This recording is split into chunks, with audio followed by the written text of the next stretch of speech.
ये जिसने भी जलाई है, जो भी स्टूडेंट है, जिसको भी नौकरी चाहिए, कम से कम ये मत करे कि किसी अनजान आदमी की गाड़ी चला के चल रहा है। बहुत मुश्किल से आदमी गाड़ी लेता है, इससे नौकरी मिल जाएगी उनको जेल में।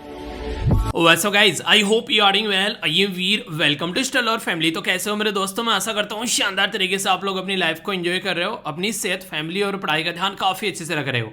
आज है 23 जून। आज का इंपॉर्टेंट न्यूज़ एनालिसिस जो है वो बहुत ज़्यादा इंपॉर्टेंट रहने वाला है। अलग अलग न्यूज़पेपर के आर्टिकल हम लोग डिस्कस करेंगे। जिस भी न्यूज़पेपर के आर्टिकल डिस्कस करूंगा उसके सामने आप लोगों को सोर्स बताता हुआ चलूंगा, ताकि आप लोग उसके साथ में कनेक्ट कर पाएँ। किस पर्टिकुलर पेपर के साथ में आप लोग इसको एग्जाम में कनेक्ट कर सकते हैं उसके बारे में भी मैं आप लोगों से बात करूंगा। पर आगे बढ़ने से पहले एक इंपॉर्टेंट आप लोगों के लिए मैसेज है, वो ये है कि जैसे ही कल यूपीएससी प्रीलिम्स का रिजल्ट आया तो बहुत सारे मेल आए। उसमें से बहुत सारे अच्छे मेल थे और कुछ ऐसे थे जो दुखी करने वाले मेल थे। अब पहले मैं आप लोगों से एक छोटी सी रिक्वेस्ट करना चाहूँगा यहाँ पर। वो रिक्वेस्ट ये है, मैंने कल एक वीडियो बनाई जिसमें मैंने बताया कि यूपीएससी का प्रीलिम्स का रिजल्ट आउट हो गया है। इस वीडियो के नीचे आप लोग जाना एक बार और इस वीडियो के नीचे जाके आप लोग कमेंट पढ़िएगा। कमेंट पढ़ने के लिए क्यों बोल रहा हूँ, यहाँ पर दो तरीके के लोग आप लोगों को देखने को मिलेंगे। एक तो वो जिनके सिलेक्शन हुए हैं और एक वो जिनके सिलेक्शन नहीं हुए। तो जिनके सिलेक्शन हुए हैं उनको तो कॉन्ग्रेचुलेशन बोलना, और जिनके सिलेक्शन नहीं हुए उनको सपोर्ट करना, ताकि वो आगे आने वाले टाइम में अपने एग्जाम की तैयारी कर सकें और अच्छे से आगे बढ़ सकें। दूसरी एक ये वीडियो जो मैंने अपलोड की है, ये आप लोगों का जो दूसरा चैनल है वीर टॉक्स के नाम से, वहाँ पर अपलोड की है।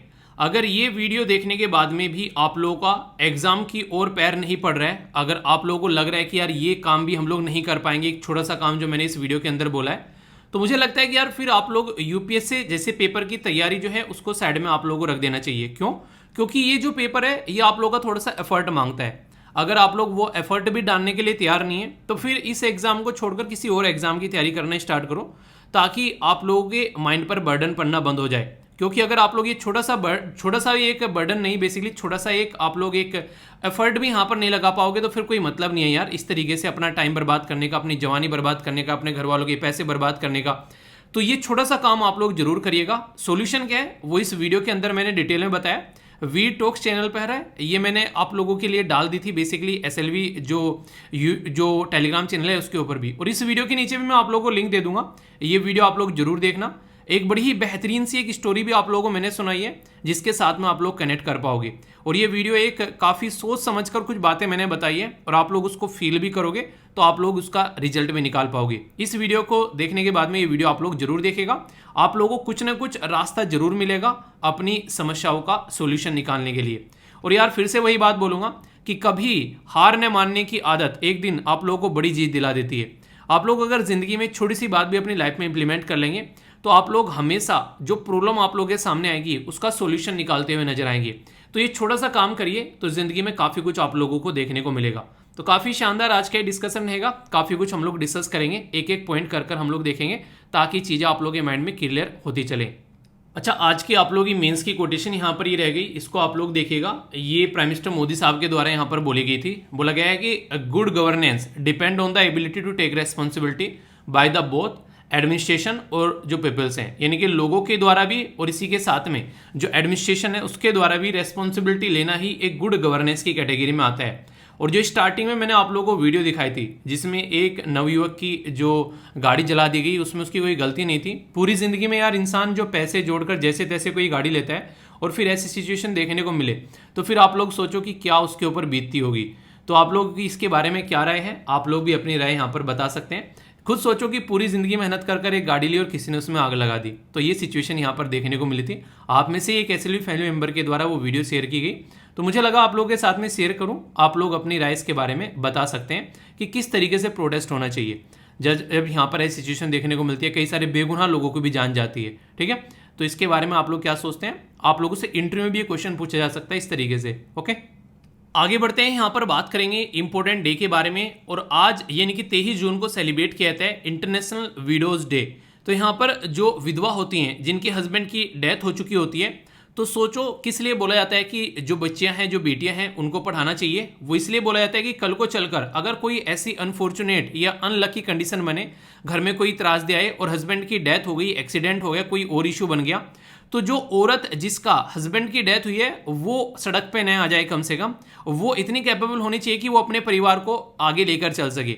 तो इसी के लिए यहाँ पर ये डे सेलिब्रेट किया जाता है कि जो भी ऐसी महिलाएं जिनकी हस्बैंड की डेथ होती है, और कई बार ऐसा भी आप लोगों ने देखा होगा, नॉर्मली आर्मी में जो हमारे जवान शहीद होते हैं उनकी जो वाइफ होती हैं, आप लोग देख सकते हैं कितने सारे जो जवान हैं वो शहीद होते हैं। इसी के साथ में कहीं पर बाढ़ आ गई, उसमें बहुत सारे लोगों की जान चली गई, कोई बस का एक्सीडेंट हो गया, वहां पर लोगों की जान चली गई, कोविड-19 के साथ टाइम पर कितने सारे लोगों की जान चली गई। तो बहुत सारी महिलाएं उस टाइम पर विधवा हुई, बहुत सारे बच्चे अनाथ हुए। तो उस टाइम पर अगर एक महिला अपने पैरों पर खड़ी होगी, और वो कैसे होगी, जब उसको एक अच्छी एजुकेशन दी जाएगी। तो ये भी जरूरी है यहाँ पर कि हम लोग इस चीज का ध्यान रखें। तो उसी के बारे में यहाँ पर बात की जा रही है, तो उसी को लेकर आगे चलना है। और इंटरनेशनल लेवल पर ये इशू आप लोगों को देखने को मिलेगा। तो जो थीम है, थीम क्या होती है कि हाँ भाई साहब इस एरिया पर फोकस करेंगे हम। तो सस्टेनेबल सॉल्यूशन फॉर ये विडोज फाइनेंशियल इंडिपेंडेंस। तो देखिए फाइनेंशियल इंडिपेंडेंस का मतलब क्या होता है कि हाँ हम लोग खुद इतना कमा रहे हैं कि कल को हम लोग को दूसरे के ऊपर डिपेंडेंट रहने की जरूरत नहीं है। और इसलिए यहाँ पर सस्टेनेबल डेवलपमेंट गोल आते हैं कि आप लोगों को अच्छी हेल्थ और अच्छी एजुकेशन जो है सबको प्रोवाइड करानी है। और गोल नंबर 5 जो यहाँ पर बात करता है वो बात करता है जेंडर इक्वलिटी के बारे में। इनके सोसाइटी में मेल और फीमेल, लड़का और लड़की में कोई भेदभाव नहीं होना चाहिए। अगर एजुकेशन दी जा रही है तो दोनों को प्रॉपर एजुकेशन यहाँ पर मिलनी चाहिए, उसी के बारे में यहाँ पर बात की जा रही है। आई होप कि आप लोग इसके साथ में कनेक्ट कर पाएंगे। और ऐसे क्वेश्चन आप लोगों से फ्रीक्वेंटली एग्जाम में पूछे भी जाते हैं, तो आप लोग इसका ध्यान जरूर रखिएगा। 23 जून को यहाँ पर इंटरनेशनल ओलंपिक डे सेलिब्रेट किया जाता है। और यहाँ पर ओलंपिक बेसिकली आप लोगों के लिए गेम होते हैं, वैसे देखने के लिए कि अच्छा गेम हो रहे हैं, पर रियलिटी में ये पूरी दुनिया को कनेक्ट करने का काम करते हैं। अगर आप लोगों को ध्यान होगा, मैंने आप लोग को कई बार पढ़ाया भी है, चलो देखता हूँ किस किस को याद है। ये जो सर्किल लाइन के जो कलर होते हैं वो अलग अलग आप लोगों को देखने को मिलते हैं। कौन सा कलर जो है वो कौन से कॉन्टिनेंट को शो करता है, ये आप लोगों को बताना है। Question number 1। क्वेश्चन नंबर 2 आप लोगों को यहाँ पर ये बताना है कि अभी रिसेंटली जो टोक्यो ओलंपिक हुए उसमें इंडिया के द्वारा टोटल कितने मेडल यहाँ पर जीते गए थे। देखता हूँ आप लोगों को याद है या नहीं है। कई बार वनडे टाइप एग्जाम में ऐसे क्वेश्चन आप लोगों से बड़ी फ्रीक्वेंटली पूछ ले जाते हैं। नेक्स्ट ओलंपिक जो है वो कहाँ पर होने वाले हैं, ये भी आप लोगों को बताना है। कल जो मैंने आप लोगों से क्वेश्चन पूछे थे उनके बड़े ही शानदार तरीके से, उन्हें कहते बड़े ही बेहतरीन तरीके से आंसर दिए गए कई सारे बच्चों के द्वारा। तो आज के जो हमारे एसएलवी कमांडो हैं वो हैं नीतीश के द्वारा काफी डिटेल में आंसर दिए गए। प्रेसिडेंट के बारे में जो आर्टिकल डिस्कस किया था उससे रिलेटेड भी यहाँ पर इन्वायरमेंट से बारे में जो बातें की थी वो भी सारे आंसर अच्छे से दिए गए, एक एक पॉइंट बिल्कुल अच्छे से डिटेल में। और सबसे अच्छी बात जो मुझे लगी यहाँ पर, सेंटेंस भी इनके द्वारा फॉर्म करने की कोशिश की गई यहाँ पर, जो मैंने आप लोगों को यहाँ पर वोकैबुलरी दी थी। इसी के साथ में यहाँ पर WTO या फिर जो WFP के बारे में जो आप लोगों से पूछा था सारी डिटेल में आंसर दिए। तो आप लोगों को भी पार्टिसिपेट ऐसे ही करके चलना है, ठीक है। तो ये याद रखिएगा। वीडियो के एंड में आज कैलेडियो नेशनल पार्क के बारे में आप लोगों से बात करूंगा, और इसी के साथ में इंपॉर्टेंट वोकैबुलरी भी हम लोग यहाँ पर देखेंगे। तो ये है इंपॉर्टेंट डे जिसको इंटरनेशनल ओलंपिक डे हम लोग बोलते हैं, ठीक है। इसी के साथ में यहाँ पर एक और डे है जो कि 23 जून को सेलिब्रेट किया जाता है, इसको बोलते हैं United nation public service day, ठीक है। तो पब्लिक सर्विस यानी कि जनता की सर्विस के लिए यहाँ पर जो डे है वो हाईलाइट किया जाता है। आप लोगों ने देखा होगा नॉर्मली आप लोग को जब नहीं कोई गवर्नमेंट जॉब करता है तो सिविल सर्वेंट, आप लोगों ने देखा होगा पॉलिटिशियन को भी जनता का नौकर बोला जाता है। तो इसका बेसिक मतलब क्या है कि हम लोग वहां पर जाते हैं जनता की सर्विस करने के लिए। इनडायरेक्ट वे में बोलूँ तो जैसे मैं आप लोगों को लेक्चर डिलीवर कर रहा हूँ तो ये भी एक तरीके की सर्विस ही है। जिस तरीके से कुछ सर्विस आप लोग पैसों में लेते हैं, कुछ सर्विस आप लोग ऐसा रहता है कि काफ़ी अफोर्डेबल प्राइस पर लेते हैं, कुछ सर्विस ऐसी रहती है जो कि आप लोग फ्री लेते हैं। पर लेकिन मैक्सिमम सर्विस जैसे जैसे आप लोग देखेंगे वो जनता के फायदे के लिए रहती है, जिसमें जनता को फायदा देखने को मिले, ठीक है। तो गवर्नमेंट चुनकर जाती है, वो आप लोगों के लिए सर्विस प्रोवाइड कराती है, तो वही यहाँ पर आगे चलकर फिर उसी गवर्नमेंट को वोट दी जाती है जो कि अच्छी सर्विस लोगों को देती है। और इंटरनेशनल लेवल पर भी आप लोगों को सेम सिनेरियो देखने को मिलेगा। तो जो यंग जनरेशन है वो आगे आए यहाँ पर और लोगों की सर्विस में अपनी जिंदगी का कुछ कॉन्ट्रीब्यूशन दें, तो उसके लिए यहाँ पर ये काफ़ी इंपॉर्टेंट हो जाता है। आप लोगों को याद होगा हम लोगों ने अभी 21 जो जून है उसमें क्या किया, इंटरनेशनल योगा डे सेलिब्रेट किया गया। इंटरनेशनल योगा डे की थीम क्या थी आप लोगों को ये बताना है। आखिर न्यूज़ में क्यों है उसके बारे में अभी आप लोगों से बात करूंगा।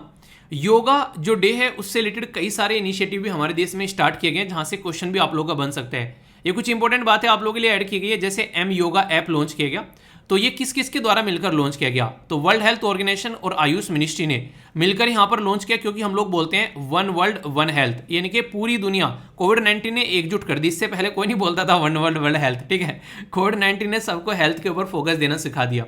इसी के साथ में नई वेबसाइट आप लोगों को यहाँ पर देखने को मिलेगी काम करने के लिए, जिससे कि यहाँ पर चीज़ों को कनेक्ट किया जाए और कई सारी चीज़ों के साथ में, जैसे स्वच्छ भारत मिशन हो गया, मेक इन इंडिया हो गया, तो अच्छे अच्छे लेवल पर सबको कनेक्ट करने की कोशिश की जा रही है। योगा को रिकॉग्नाइज किया जा रहा है एज ए स्पोर्ट। ये काफी इंपॉर्टेंट है। किसने? ये है मिनिस्ट्री ऑफ जो यूथ अफेयर, उसके द्वारा यहाँ पर इसको रिकॉग्नाइज किया गया कि योगा जो है उसको हम लोग स्पोर्ट की कैटेगरी में डालेंगे तो लोग जो है इसको और इंजॉय करना स्टार्ट कर देंगे। आखिर ये मैं क्यों बोल रहा हूं? इसलिए क्योंकि अभी जब आप लोगों ने देखा कि मालदीव के अंदर में अटैक किया गया और अटैक करने के बाद में यहाँ पर योगा के चलते काफी ज्यादा हफरा तफरी यहाँ पर मची, जिसके बारे में मैं आप लोगों को एक वीडियो भी दिखाई थी। एक बार आप लोग फिर से देख लीजिए ताकि आप लोग इसके साथ में कनेक्ट कर सकें।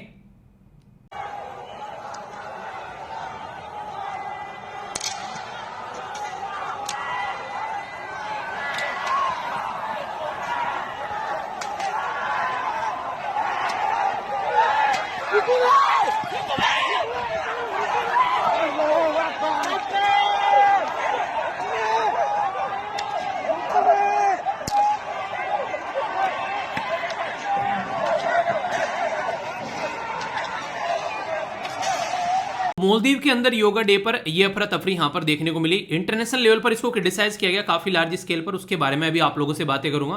पहले यहां पर अगर बात करें और कुछ यहां पर तो कॉमन योगा प्रोटोकॉल बनाया गया। अच्छा, कॉमन एक तरीके से योगा प्रोटोकॉल का मतलब यहां पर बेसिकली ये है कि हाँ एक पर्टिकुलर पैटर्न में चीजों को फॉलो किया जा सके। इसके अंदर यमा, इसी के साथ में नियमा, आसना, ये सारे इंक्लूड किए गए। ठीक है, इसी के साथ में वोकेशनल एजुकेशन कोर्स स्टार्ट किया गया। अगर कल को चलकर योगा के अंदर आप लोग अपनी एजुकेशन कंप्लीट करना चाहते हैं तो उसके लिए भी यहाँ पर काम किया जा रहा है। और सबसे इंटरेस्टिंग चीज यहाँ पर यार ये है कि ये एक स्किल की कैटेगरी में डाला जा रहा है कि वो मिनिस्ट्री ऑफ जो स्किल डेवलपमेंट है वो यहाँ पर काम कर रही है।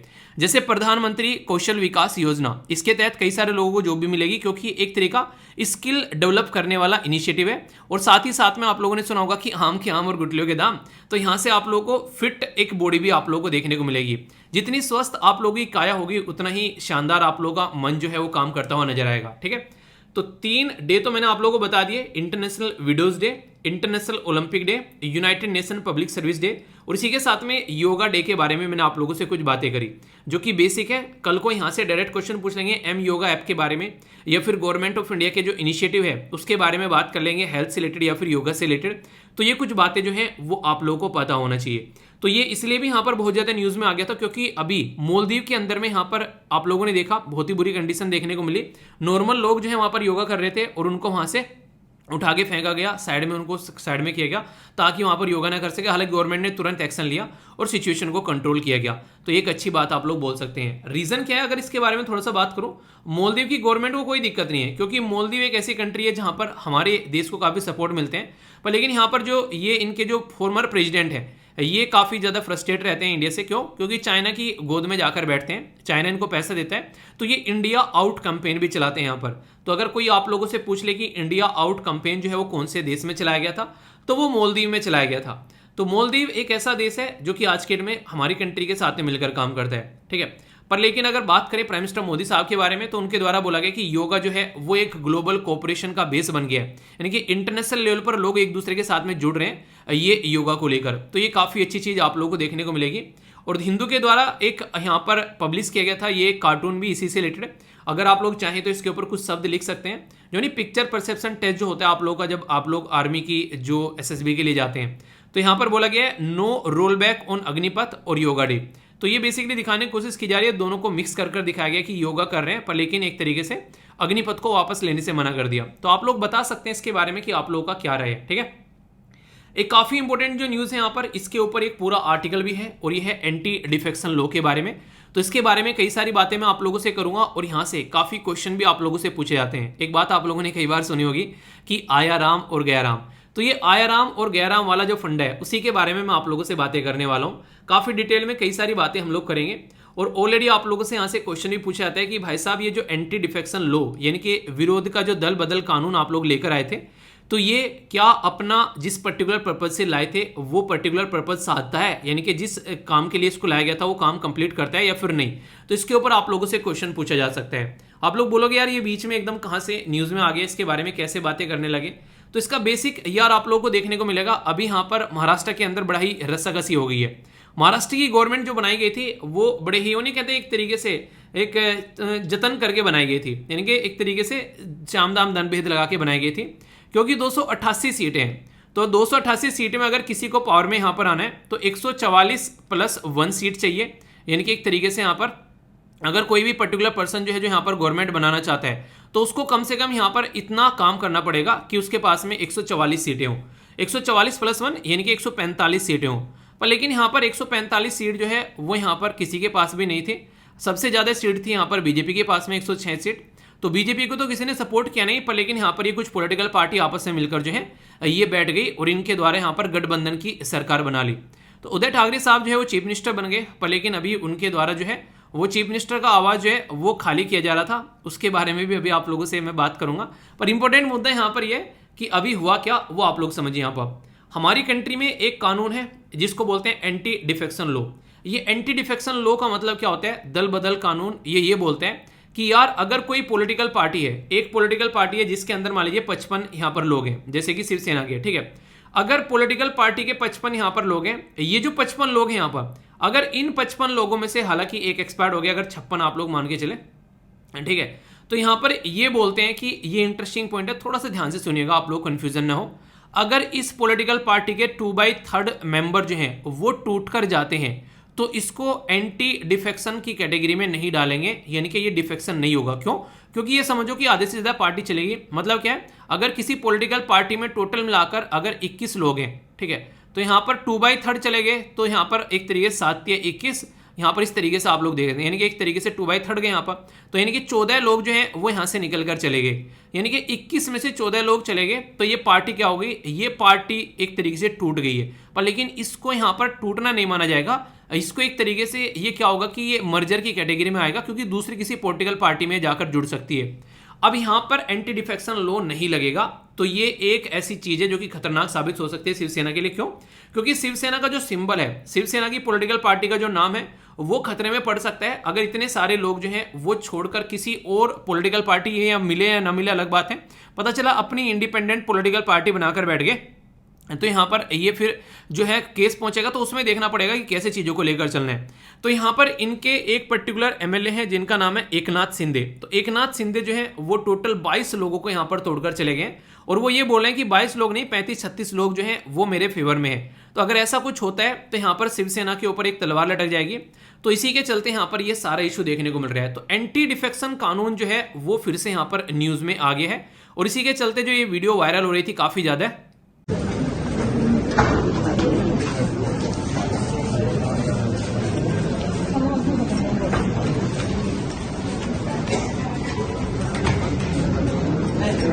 इस वीडियो में ये दिखाया गया चीफ मिनिस्टर साहब जो हैं वो अपना घर छोड़कर जो है वो निकल रहे हैं, यानी कि सामान जो है वो पैक कर रहे हैं। हालांकि अभी इसका कोई कंफर्मेशन नहीं है कि यहाँ पर क्या इशू है, पर लेकिन अभी जो फिलहाल मुद्दा है वो है एंटी डिफेक्शन लॉ। तो एंटी डिफेक्शन लॉ को आप लोग दल बदल कानून के नाम से भी यहाँ पर जानते हैं। तो इसके बारे में जो क्वेश्चन कई बार पूछे जा चुके हैं, और ये एक एवरग्रीन टाइप का टॉपिक है यार। यहाँ पर एडिटोरियल भी आप लोग और भी कई सारे आएंगे, तो आप लोग उसको और अच्छे से समझ पाएंगे। तो इसके बारे में मैं आप लोगों को डिटेल में बता देता हूँ, ताकि कोई भी कंफ्यूजन अगर आप लोगों को देखने को न मिले, और अच्छे से आप लोग इसको अंडरस्टैंड भी कर पाएं। क्योंकि कई बार ये न्यूज़ में रहता है, स्पीकर की पावर को लेकर भी न्यूज़ में रहता है, और भी कई सारे इशू रहते हैं। तो एक एक कर बात आप लोग समझिएगा, जिससे कि आप लोग समझ पाएं। सबसे पहले तो यहाँ पर आप लोग आयाराम गैराम क्यों बोलते हैं? क्योंकि एक पॉलिटिकल पार्टी को छोड़कर दूसरी पॉलिटिकल पार्टी में जाकर जुड़ जाना, वो भी किसके लिए? रोकड़ा, पैसा, मनी भाई के लिए, ठीक है। तो वो आप लोगों को नजर आएगा। तो इसके चलते यहाँ पर 1985 में राजीव गांधी जी के द्वारा सोचा गया, यार ये तो बड़ी दिक्कत हो रही है, आज की डेट में पॉलिटिकल पार्टी के जो मेंबर हैं इधर उधर पहुंच जाते हैं, पैसे का नाम लेती तो दिक्कत क्रिएट हो जाती है। तो यहाँ पर इनके चलते ये 10वां शेड्यूल जो था वो ऐड किया गया हमारी कंट्री के जो शेड्यूल है उसमें, और बोला गया कि एंटी डिफेक्शन लॉ है ये, कि कल को कोई टूट कर जाएगा तो उसको बर्खास्त किया जाएगा। और ये दोनों के लिए है, ये हमारे जो मेंबर ऑफ पार्लियामेंट होते हैं, यानी कि जो सांसद होते हैं, और मेंबर ऑफ लेजिस्लेटिव असेंबली जो विधायक होते हैं, दोनों के ऊपर इसको इंप्लीमेंट किया जाएगा। ये आर्टिकल 102 वो तो मेंबर ऑफ पार्लियामेंट सांसद पर लगेगा, और आर्टिकल 191 जो होगा ये एमएलए यानी कि विधायक साहब पर लगेगा, अगर वो छोड़कर जाएंगे। तो यहाँ पर क्या क्या कंडीशन बन सकती है? तो टोटल मिलाकर ये 4 कंडीशन है जिसके बेस पर यहाँ पर इंसान को जो है वो यहाँ से निकाला जा सकता है, और 2 कंडीशन यहाँ पर ऐसी है जो कि एक्सेप्शन दिए गए, यानी कि अपवाद दिए गए, ये 2 कंडीशन।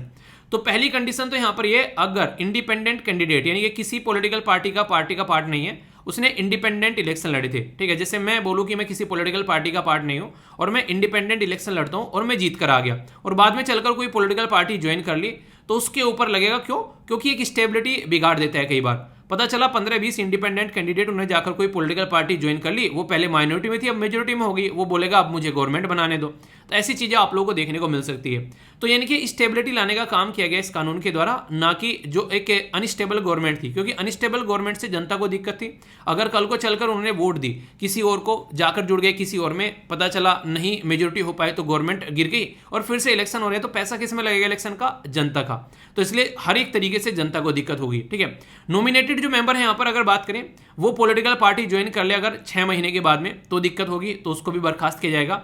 इसी के साथ में अगर कोई पॉलिटिकल पार्टी जो है वो यहाँ पर बोले मेंबर को ये है ये वाली, अगर कोई पॉलिटिकल पार्टी जो है वो बोले मेंबर को कि भाई कल जो है ना वोटिंग डाली जाएगी और वहां पर जैसे हम बोलेंगे वैसे ही वोट करना है, यानी कि या तो सपोर्ट करना है या फिर एब्सटेन करना है, उसके बारे में डायरेक्शन दे और वो भाई साहब मानने से मना कर दे, तो पॉलिटिकल पार्टी उसको निकाल कर फेंक सकती है, क्योंकि उसी के टिकट पर वो जीत कर आया है। हालांकि यहाँ पर यह भी बोला जाता है कि इंडिपेंडेंट का मतलब ही क्या रह गया कैंडिडेट का, वो तो पॉलिटिकल पार्टी तो गले का पट्टा हो गया उसके, जिधर वो कहेगी उधर ही जाना पड़ेगा, तो खुद का क्या रह गया उसका।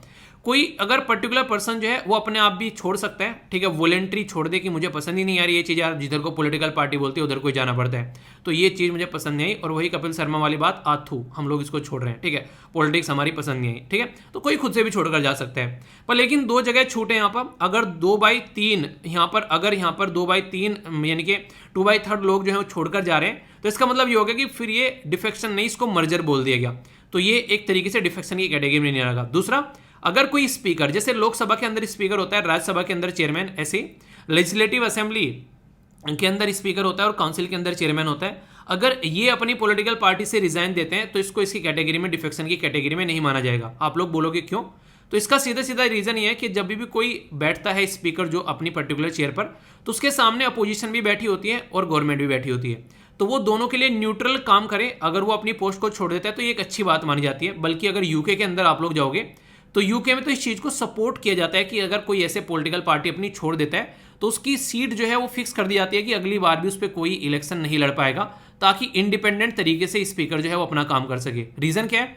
अगर कोई भी डिस्क्वालीफाई होता है तो वहां पर स्पीकर को पावर दे रखी है, जो कि प्रिजाइडिंग ऑफिसर होता है, कि वो डिसाइड करेगा ये डिस्क्वालीफाई है या फिर डिस्क्वालीफाई नहीं है। तो इसको लेकर कई बार इशू हो जाते हैं कि स्पीकर जो होता है वो एक पॉलिटिकल पार्टी का होता है, तो वो डिसीजन ही नहीं लेता है भाई साहब, वो वहीं पर उसको रोक के बैठ जाता है, वो डिस्क्वालीफाई नहीं करता है। तो कई बार ऐसे इशू बनते हैं जिसके चलते दिक्कत निकल कर आती है।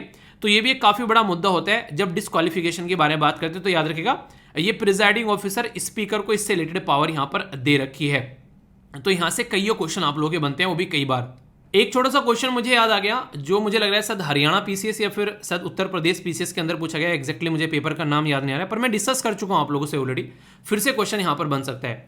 अभी यहां पर आप लोगों को क्वेश्चन बताया और उसमें स्टेटमेंट भी दे रखी थी, मैंने बोला था बहुत ही अच्छा क्वेश्चन बनाया गया, वो क्वेश्चन यूपीएससी के लेवल का बना रखा था स्टेट पीसीएस ने। उसमें यहां पर क्या था, वैसे तो एंटी डिफेक्शन लॉ वो है, वो 52वां संविधान में संशोधन किया गया 1985, तो ये आप लोगों को पता है। पर लेकिन एक और यहां पर संशोधन इसके साथ में कनेक्ट है, याद रखिएगा, वो है 91st कॉन्स्टिट्यूशन अमेंडमेंट किया गया था 2003 में। वो क्या है? ये जो आज की डेट में आप लोगों को 2/3 बोल रहा हूं, पहले यहां पर ये 1/3 हुआ करता था, तो ये 1/3 को चेंज कर 2/3 किया गया। ये 91st कॉन्स्टिट्यूशन अमेंडमेंट किया गया था 2003 में, उससे यहां पर इसको निकाल कर लेकर आया गया। तो ये एक इंपॉर्टेंट पॉइंट है जो कि आप लोगों को याद रखना है। बल्कि एक बात मैं आप लोगों को यहां पर बताना चाहूंगा, जब हमारे देश में संविधान बनाया जा रहा था, ड्राफ्टिंग कमेटी के चेयरमैन थे भीमराव अंबेडकर जी, उस टाइम पर भी यहां पर इन मुद्दों के ऊपर डिबेट और डिस्कशन हुआ। तो यहां पर यह रहा कि हम लोग के कंट्री के अंदर में प्रेसिडेंशियल फॉर्म या गवर्नमेंट आनी चाहिए या फिर पार्लियामेंट्री सिस्टम आना चाहिए। तो उस पर जब पूरा डिबेट डिस्कशन हुआ तो ये लगा कि प्रेसिडेंट की जो गवर्नमेंट होती है उसमें प्रेसिडेंट जो रहता है वो ज़्यादा अकाउंटेबल नहीं रहता है। क्यों? क्योंकि वो बाहर से अपने लोगों को चुनता है सबको, वो एक तरीके से अपनी खुद की एक पावर रखता है और 4 साल तक पावर में आ जाता है, उसको कोई टच नहीं कर सकता फिर। पर लेकिन इंडिया के अंदर पार्लियामेंट्री फॉर्म गवर्नमेंट है, अगर मेजोरिटी नहीं रहेगी तो वो टूट जाएगी। तो यहाँ पर एक तो अकाउंटेबिलिटी की ज़्यादा बात आ गई कि ठीक है पार्लियामेंट बनाएंगे, वो अकाउंटेबिलिटी ज़्यादा रहेगी लोगों को लेकर। और दूसरी जब स्टेबिलिटी की बात आई तो यहाँ पर एंटी डिफेक्शन लॉ जो है वो बोला गया कि आगे चलकर स्टेबिलिटी लेकर आएगा। तो यानी कि पार्लियामेंट्री फॉर्म गवर्नमेंट लाई गई, पर लेकिन रियलिटी में स्टेबिलिटी उसके अंदर इतनी देखने को नहीं मिली जितनी होनी चाहिए थी, और वो हो गई हमारी जो पॉलिटिशियन है उनका लालच। तो नहीं कहते लालच बहुत बड़ा दुर्गुण है, पर लेकिन हमारे पॉलिटिशियन में लालच जो है वो पैसों का आज अब फिलहाल के टाइम पर तो कुछ ज़्यादा ही हो गया, खरीद फरोख्त इतनी ज़्यादा हो गई है जैसे सब्जी मंडी में कोई सामान खरीद रहा हो, बेच रहा हो, तो इसकी वजह से इशू देखने को मिलते हैं और बाद में प्रॉब्लम जनता को होती है। तो ये पूरा एक आर्टिकल था जो कि यहाँ पर हिंदू के द्वारा कवर किया गया एंटी डिफेक्शन लॉ के बारे में। ठीक है, तो पूरा मैंने आप लोगों को डिटेल में एक्सप्लेन कर दिया, इसकी बातें बता दी, और एक आंसर राइटिंग का क्वेश्चन भी है जो कि मैं पोस्ट करूंगा।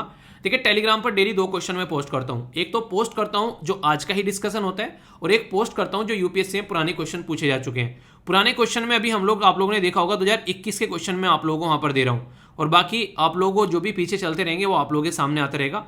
तो इसको अच्छे से आप लोग अटेम्प्ट करके चला करो, कोई माँ के पेट से सीख के नहीं आता है। फिर से वही बोलूंगा, जो वीडियो मैंने वी टॉक्स वाले चैनल पर डाली है वो वीडियो आप लोगों को यही बताएगी, उसको देखेगा जरूर, आप लोगों के चक्षु खुल जाएंगे कि जिंदगी में रियलिटी में यही प्रॉब्लम आप लोग फेस करते हैं। तो सॉल्यूशन वही होगा जो आप लोगों को बताया गया।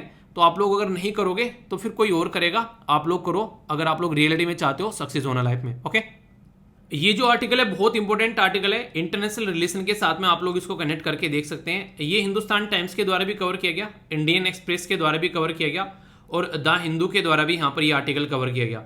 तो काफ़ी ये अलग अलग न्यूज़पेपर के द्वारा कवर किया गया। एक पर्टिकुलर कमेटी होती है जिसको बोलते हैं यहाँ पर यूएनएससी कमेटी, जिसका नंबर है 1267। ये कमेटी बहुत ही ज़्यादा इंपॉर्टेंट है, यहाँ पर बहुत कुछ मैं आप लोगों से यहाँ पर इसके बारे में डिस्कस करने वाला हूँ। यूपीएससी प्रीलिम्स, इसी के साथ में जीएस पेपर 2 और 3 के साथ में कनेक्ट कर सकते हैं। इंटरनेशनल इश्यूज, सिक्योरिटी या फिर टेररिज्म से रिलेटेड कुछ बातें आप लोगों के सामने आ जाए तो आप लोग यहाँ पर इसके बारे में याद रखिएगा।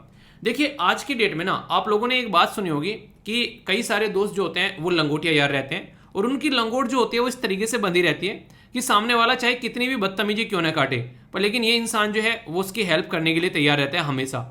अब ये इंसान जो है अपने देश के अंदर में कितनी हरकतें क्यों ना करें, हालांकि अभी फिलहाल जो है ये चेंज हो चुके हैं, प्राइम मिनिस्टर दूसरे आ चुके हैं, पर लेकिन फिर भी रेफरेंस के तौर पर मैं आप लोगों को यहाँ पर बता रहा हूँ। अभी हुआ क्या, इंडिया और यूएसए ने बोला आ भाई दोनों मिलकर हम एक काम करेंगे। यूएसए ने जो इंडिया ने, दोनों ने गठबंधन बनाया, और पाकिस्तानी बेस्ड जो टेररिस्ट है जिसका नाम है अब्दुल रहीम माकी, ठीक है, अब्दुल रहमान माकी, या फिर आप लोग इसको ARM बोल सकते हैं। तो अब्दुल रहमान माकी जो है यहाँ पर उसको यूएनएससी के अंदर यहाँ पर जो टेररिस्ट कैटेगरी में है उसमें उसको सैंक्शन की लिस्ट में डालने की बातें की गई। ये एक पर्टिकुलर घर बना रखा है यूएनएससी के अंदर में कि जो भी बदतमीजी काटेगा दुनिया में उसको इस लिस्ट में डाल दिया जाएगा। और आप लोग यकीन नहीं मानोगे ये जो लिस्ट है इसमें परिवार पूरा पाकिस्तान का आप लोगों को मैक्सिमम देखने को मिलेगा, यानी कि पाकिस्तान के बहुत सारे लोग हैं यहाँ पर, उन्होंने अपना घर बना लिया, सारे फ्लैट जो है उन्होंने यहाँ पर आकर अपना फ्लैट कटवाते हैं, यानी कि 2 BHK 3 BHK सबने अपना घेर लिया यहाँ पर आकर, सबके अपने अपने फ्लैट यहाँ पर इकट्ठे हो गए। पर लेकिन यहाँ पर ये फ्लैट दिलाने का काम इसको इंडिया और यूएसए कर रहे थे कि भाई तो तुम्हारा भी फ्लैट यहाँ पर बुक करा देते हैं। तो इंडिया और यूएसए ने तो काम कर दिया था पूरा, पर लेकिन चाइना ने आकर उंगली कर दी यहाँ पर बीच में, यानी कि टांग अड़ा दी। चाइना ने इसका फ्लैट में जाने का सपना जो है वो छीन लिया, यानी कि यूएनएससी की सैंक्शन लिस्ट में जाने वाला था, पर लेकिन चाइना ने उस मूव को ब्लॉक कर दिया। और चाइना ये पहली बार नहीं कर रहा है, चाइना ऐसी दोस्ती इंडिया के साथ में पहले भी निभाता रहा है कि इंडिया अगर चाहता है पाकिस्तान के टेररिस्ट को एक रिस्ट्रिक्शन की लिस्ट में डालने के लिए तो चाइना अक्सर उसको ब्लॉक कर दिया करता है। क्यों? क्योंकि चाइना जो है वो अपने दोस्त के साथ में अपनी यारी निभा रहा होता है। देखिए, जब से चाइना के प्रेसिडेंट शी जिनपिंग बने ना, आप लोग यकीन नहीं मानोगे, पूरे एशिया के अंदर तब से शांति नहीं है। ये इंसान इतना बदतमीज है, वो कोई एक सोच सकते ना कि बदतमीजी की पराकाष्ठा पार करने वाला इंसान, तो ये शी जिनपिंग आप लोगों को देखने को मिलेगा। तो ये हरकतें ऐसी करते हैं, अपने फायदे के लिए किसी भी हद तक जाता है। अभी यहाँ पर कुछ बातें मैं आप लोगों को बताऊंगा जो कि आप लोगों को जानकर कई सारी इंपॉर्टेंट बातों का पता भी चलेगा। अगर यूनाइटेड नेशन, जिसको आप लोग यूएन बोलते हैं, उसके चार्टर के हिसाब से बात करें तो उसके अंदर 6 ऑर्गन है। जैसे हमारी बॉडी में अलग अलग ऑर्गन है ना, ऐसे उसके भी ऑर्गन है, यानी कि उसके पार्ट है। इसमें जो सबसे इंपॉर्टेंट पार्ट है जो कि यहाँ पर फोकस देता है सिक्योरिटी के ऊपर, वह है यूएनएससी, यानी कि यूएन सिक्योरिटी काउंसिल। वैसे अगर बात करें यहाँ पर, तो यहाँ पर अगर आप लोगों को देखने को मिलेगा जनरल असेंबली है, इसी के साथ में यहाँ पर ट्रस्टशिप जो काउंसिल है, इकोनॉमिक एंड सोशल काउंसिल है, इंटरनेशनल कोर्ट ऑफ जस्टिस है, और सेक्रेटरिएट ये देखने को मिलेगा। पर जो सबसे खतरनाक लेवल का काम करती है वह है UN security council. UN security council के अंदर टोटल मिलाकर 15 मेंबर आप लोगों को देखने को मिलते हैं, जिसमें 5 तो ऐसे जिनके पास में वीटो पावर है, और उसमें चाइना के पास भी वीटो पावर है। इसलिए यूएसए ने और इंडिया ने मिलकर जो प्रोग्राम स्टार्ट किया था, चाइना ने उसको ब्लॉक कर दिया, उसको आगे नहीं बढ़ने दिया, और इसी को बोलते हैं वीटो कर देना। वीटो का मतलब मैं आप लोगों को बताऊंगा वैसे अभी, जिसके चलते आप लोग इसको कनेक्ट कर पाएंगे। ये क्वेश्चन भी कई बार आप लोगों से एग्जाम में पूछा गया है कि वीटो पावर जो है वो किस आर्टिकल में है, यहाँ पर यूएन के चार्टर के अंदर में। चार्टर मतलब यूएन का संविधान। तो यूएन के संविधान में जो ये आर्टिकल है वह है आर्टिकल 27, जिसके अंदर में वीटो पावर रखी है। इसका मतलब ये होता है कि जो 5 परमानेंट मेंबर हैं उनमें से कोई सा भी अगर न चाहे कि हाँ ये काम नहीं होना चाहिए इस घर के अंदर में, तो तो यूएनएससी मान लीजिए घर है, उस घर के अंदर में टोटल 15 मेंबर हैं, उसमें से 5 ऐसे परमानेंट मेंबर वो कभी नहीं चेंज होंगे, बाकी के 10 ऐसे हैं जो आते जाते रहते हैं, यानी कि 15 मेंबर हैं। तो इसमें से 5 मेंबर में से एक ने भी बोल दिया कि ये काम नहीं होगा तो वो काम नहीं होगा। तो चाइना, फ्रांस, रसिया, यूके और इसी के साथ में ये है यूएसए। तो 5 परमानेंट मेंबर में से यहां पर अगर एक भी बोल देता है तो चाइना बार बार यहां पर सपोर्ट करता है पाकिस्तान को, पाकिस्तान पे आंच नहीं आने देता, पाकिस्तान को बचा कर रखता है और फ्री में कोई कुछ नहीं करता है, वो उसका फायदा भी उठाता है पाकिस्तान का। पाकिस्तान को आधा खरीद चुका है। चाइना पाकिस्तान इकोनॉमिक कॉरिडोर कहने के लिए पाकिस्तान का नाम है उसमें। इंटरेस्टिंग चीज़ तो मुझे लगती है, कभी कभी जब मैं सोचता हूँ बेइज्जती, देखो ये कॉरिडोर बनाया जा रहा है इसके द्वारा, चाइना पाकिस्तान इकोनॉमिक कॉरिडोर, मतलब पूरा कॉरिडोर जो है वो पाकिस्तान में से होकर जा रहा है, ठीक है। और नाम क्या है? China Pakistan economic corridor. होना तो ये ना चाहिए पाकिस्तान चाइना इकोनॉमिक कॉरिडोर होना चाहिए था पर लेकिन यहाँ पर क्या कर रखा है इन्होंने, चाइना ने अपना नाम पहले रख रखा है, पूरी पाकिस्तान की जमीन यहाँ पर हड़प रखी है इसके अंदर में। तो ऐसे इश्यूज आप लोगों को यहाँ पर देखने को मिलेंगे। तो ये अपने ही लेवल के खिलाड़ी हैं चाइना वाले, और पाकिस्तान वाले इनके एक तरीके से चक्कर में फंस गए हैं। बाकी के जो 10 परमानेंट मेंबर होते हैं, उन नॉन परमानेंट मेंबर, उसमें से इंडिया भी एक सीट हमको भी मिली हुई है। तो हमारा सौभाग्य है यहाँ पर, और ये सौभाग्य पहली बार नहीं है, ऐसे सौभाग्य हमको पहले ही मिल चुके हैं इसके मेंबर बनने के। कोई आप लोगों से पूछ बैठे कि हम लोग कब कब इसके मेंबर रहे, तो याद रखिएगा इंडिया जो यहाँ पर मेंबर सर्व किया है 1950, 51, 67, 68, 72, 73, 77, 78, ठीक है। इसी के साथ में ये आप लोगों के सामने टोटल है, मतलब 1 2 3 4 5 6 7, ठीक है, 1 2 3 4 5 6 7, अच्छा 8 हुआ तो अब है ना, मुझे लगा यहाँ पर एक कम छोड़ दिया, ठीक है। मैं कह रहा 8 थे, कहाँ रह गया, एक कम कहाँ रह गया, तो ये वाला लिखा नहीं है अभी, ठीक है। जो रिसेंटली अभी हम लोग यहाँ पर मेंबर बने, तो वो वाला अभी यहाँ पर लिखा नहीं गया, अभी हम लोग जो मेंबर बने। तो टोटल मिलाकर 8वीं बार हम लोग यहाँ पर इसकी यात्रा कर चुके हैं, यानी कि हमारे लिए तो घर जैसा है, हम लोग जाते हैं घूम कर आ जाते हैं। तो हम लोग कई बार यहाँ पर जा चुके हैं इसके नॉन परमानेंट मेंबर बनकर। तो ये इंपॉर्टेंट क्वेश्चन अगर कोई आप लोगों से पूछ ले, और कितने ऐसे खुशनसीब देश है जिनको ये इस तरीके की फैसिलिटी मिली हुई है। यहाँ पर भी प्रॉपर इलेक्शन होते हैं, ऐसी जीत के नहीं गए भाई साहब, किसी ने हम लोग को वैसे ही पहुंचा दिया, हम लोगों ने प्रॉपर इलेक्शन लड़े हैं, ठीक है। तो यहाँ पर जापान अब तक सबसे ज्यादा 11 बार जा चुके हैं, ठीक है। ब्राजील यहाँ पर 10 बार जा चुके हैं, अर्जेंटीना 9 बार जा चुके हैं, और इंडिया जो है वो 8 बार जा चुके हैं, ठीक है। पाकिस्तान भी पीछे नहीं है, ये भी पास में ही है, ठीक है। पाकिस्तान, कोलंबिया, इटली और कनाडा, ये 7, 7 और 6, यानी कि ये वो मेंबर हैं जो सबसे ज्यादा बार यहाँ पर जा चुके हैं। एक बार अगर जाता है तो 2 साल तक मजे कर कर आता है। और हम लोग जो अभी गए हैं यहाँ पर, हम लोग को प्रॉपर वोट मिली है, 193 में से 184 मेंबर ने हम लोग को सपोर्ट किया है। तो वैसा वो नहीं कहते फाड़ जीत करके आए हैं, कि पूरा जीत के शानदार वाली जीत, उन्हें फाड़ू जीत कहते हैं जिसको एक तरीके से। तो पूरी शानदार जीत अभी हमारी हुई, जिसके चलते हम लोग यहाँ पर अभी मेंबर बने, ठीक है। अब इंपॉर्टेंट मुद्दा यहाँ पर ये है, अभी जो हम लोग मेंबर बने उसके बारे में याद रखिएगा, वो इसलिए भी मेंबर बने क्योंकि 2022 में हम लोग यहाँ पर अपना इंडिपेंडेंस डे सेलिब्रेट करने वाले हैं, 75वां, यानी कि 75 साल जो है वो हम लोग आज़ादी की यहाँ पर सेलिब्रेट करने वाले हैं, इसलिए हम लोग यहाँ पर अभी रिसेंटली मेंबर बने। तो ये एक इंपॉर्टेंट पॉइंट जो है वो आप लोग याद रखिएगा, ठीक है। तो यहाँ पर कुछ और बातें अब मैं आप लोगों को बताऊंगा जिसके साथ में आप लोग कनेक्ट करने हैं। जैसे कि यूएनएससी के अंदर भी कई बार क्वेश्चन आप लोगों से बन जाते हैं, जो कि सिक्योरिटी का ध्यान रखता है पूरी दुनिया में। इसके अंदर मैंने बताया 15 मेंबर है, 15 में से 5 मेंबर तो आप लोगों को देखने को मिल गए, ये तो अपनी सीट बैठे हुए हैं। उन्हें कहते हैं कि चूम रखी है इन्होंने अपनी सीट, कई गाड़ी में जाते हैं कि भाई ये सीट मेरी है, तेरी क्यों होती भाई मेरी है, क्यों, मैंने रुमाल रख दिए थे यहाँ पर पहले, ठीक है तो इन्होंने सबने अपने रुमाल रख नहीं रखे हैं, फेविकोल लगाकर चिपका रखे हैं, ये इनके पास में रहेगी और इनके पास में वीटो पावर भी है। अगर बात करें बाकी के नॉन परमानेंट मेंबर, अफ्रीका से 3 आते हैं, एशिया से 2 आते हैं, लैटिन अमेरिका से 2 आते हैं, वेस्टर्न यूरोप से 2 आते हैं, और ईस्टर्न यूरोप से 1 आता है, ठीक है। ये देखो, मतलब इसको कहते हैं अमीरत। अभी मैंने बताया आप लोगों को यहाँ पर फ्रांस भी है, यूके भी है, तो दोनों यूरोप के मेंबर हैं यहाँ पर। और वैसे भी वेस्टर्न यूरोप को भी अलग से सीट दे रखी है और ईस्टर्न यूरोप को भी अलग से सीट दे रखी है।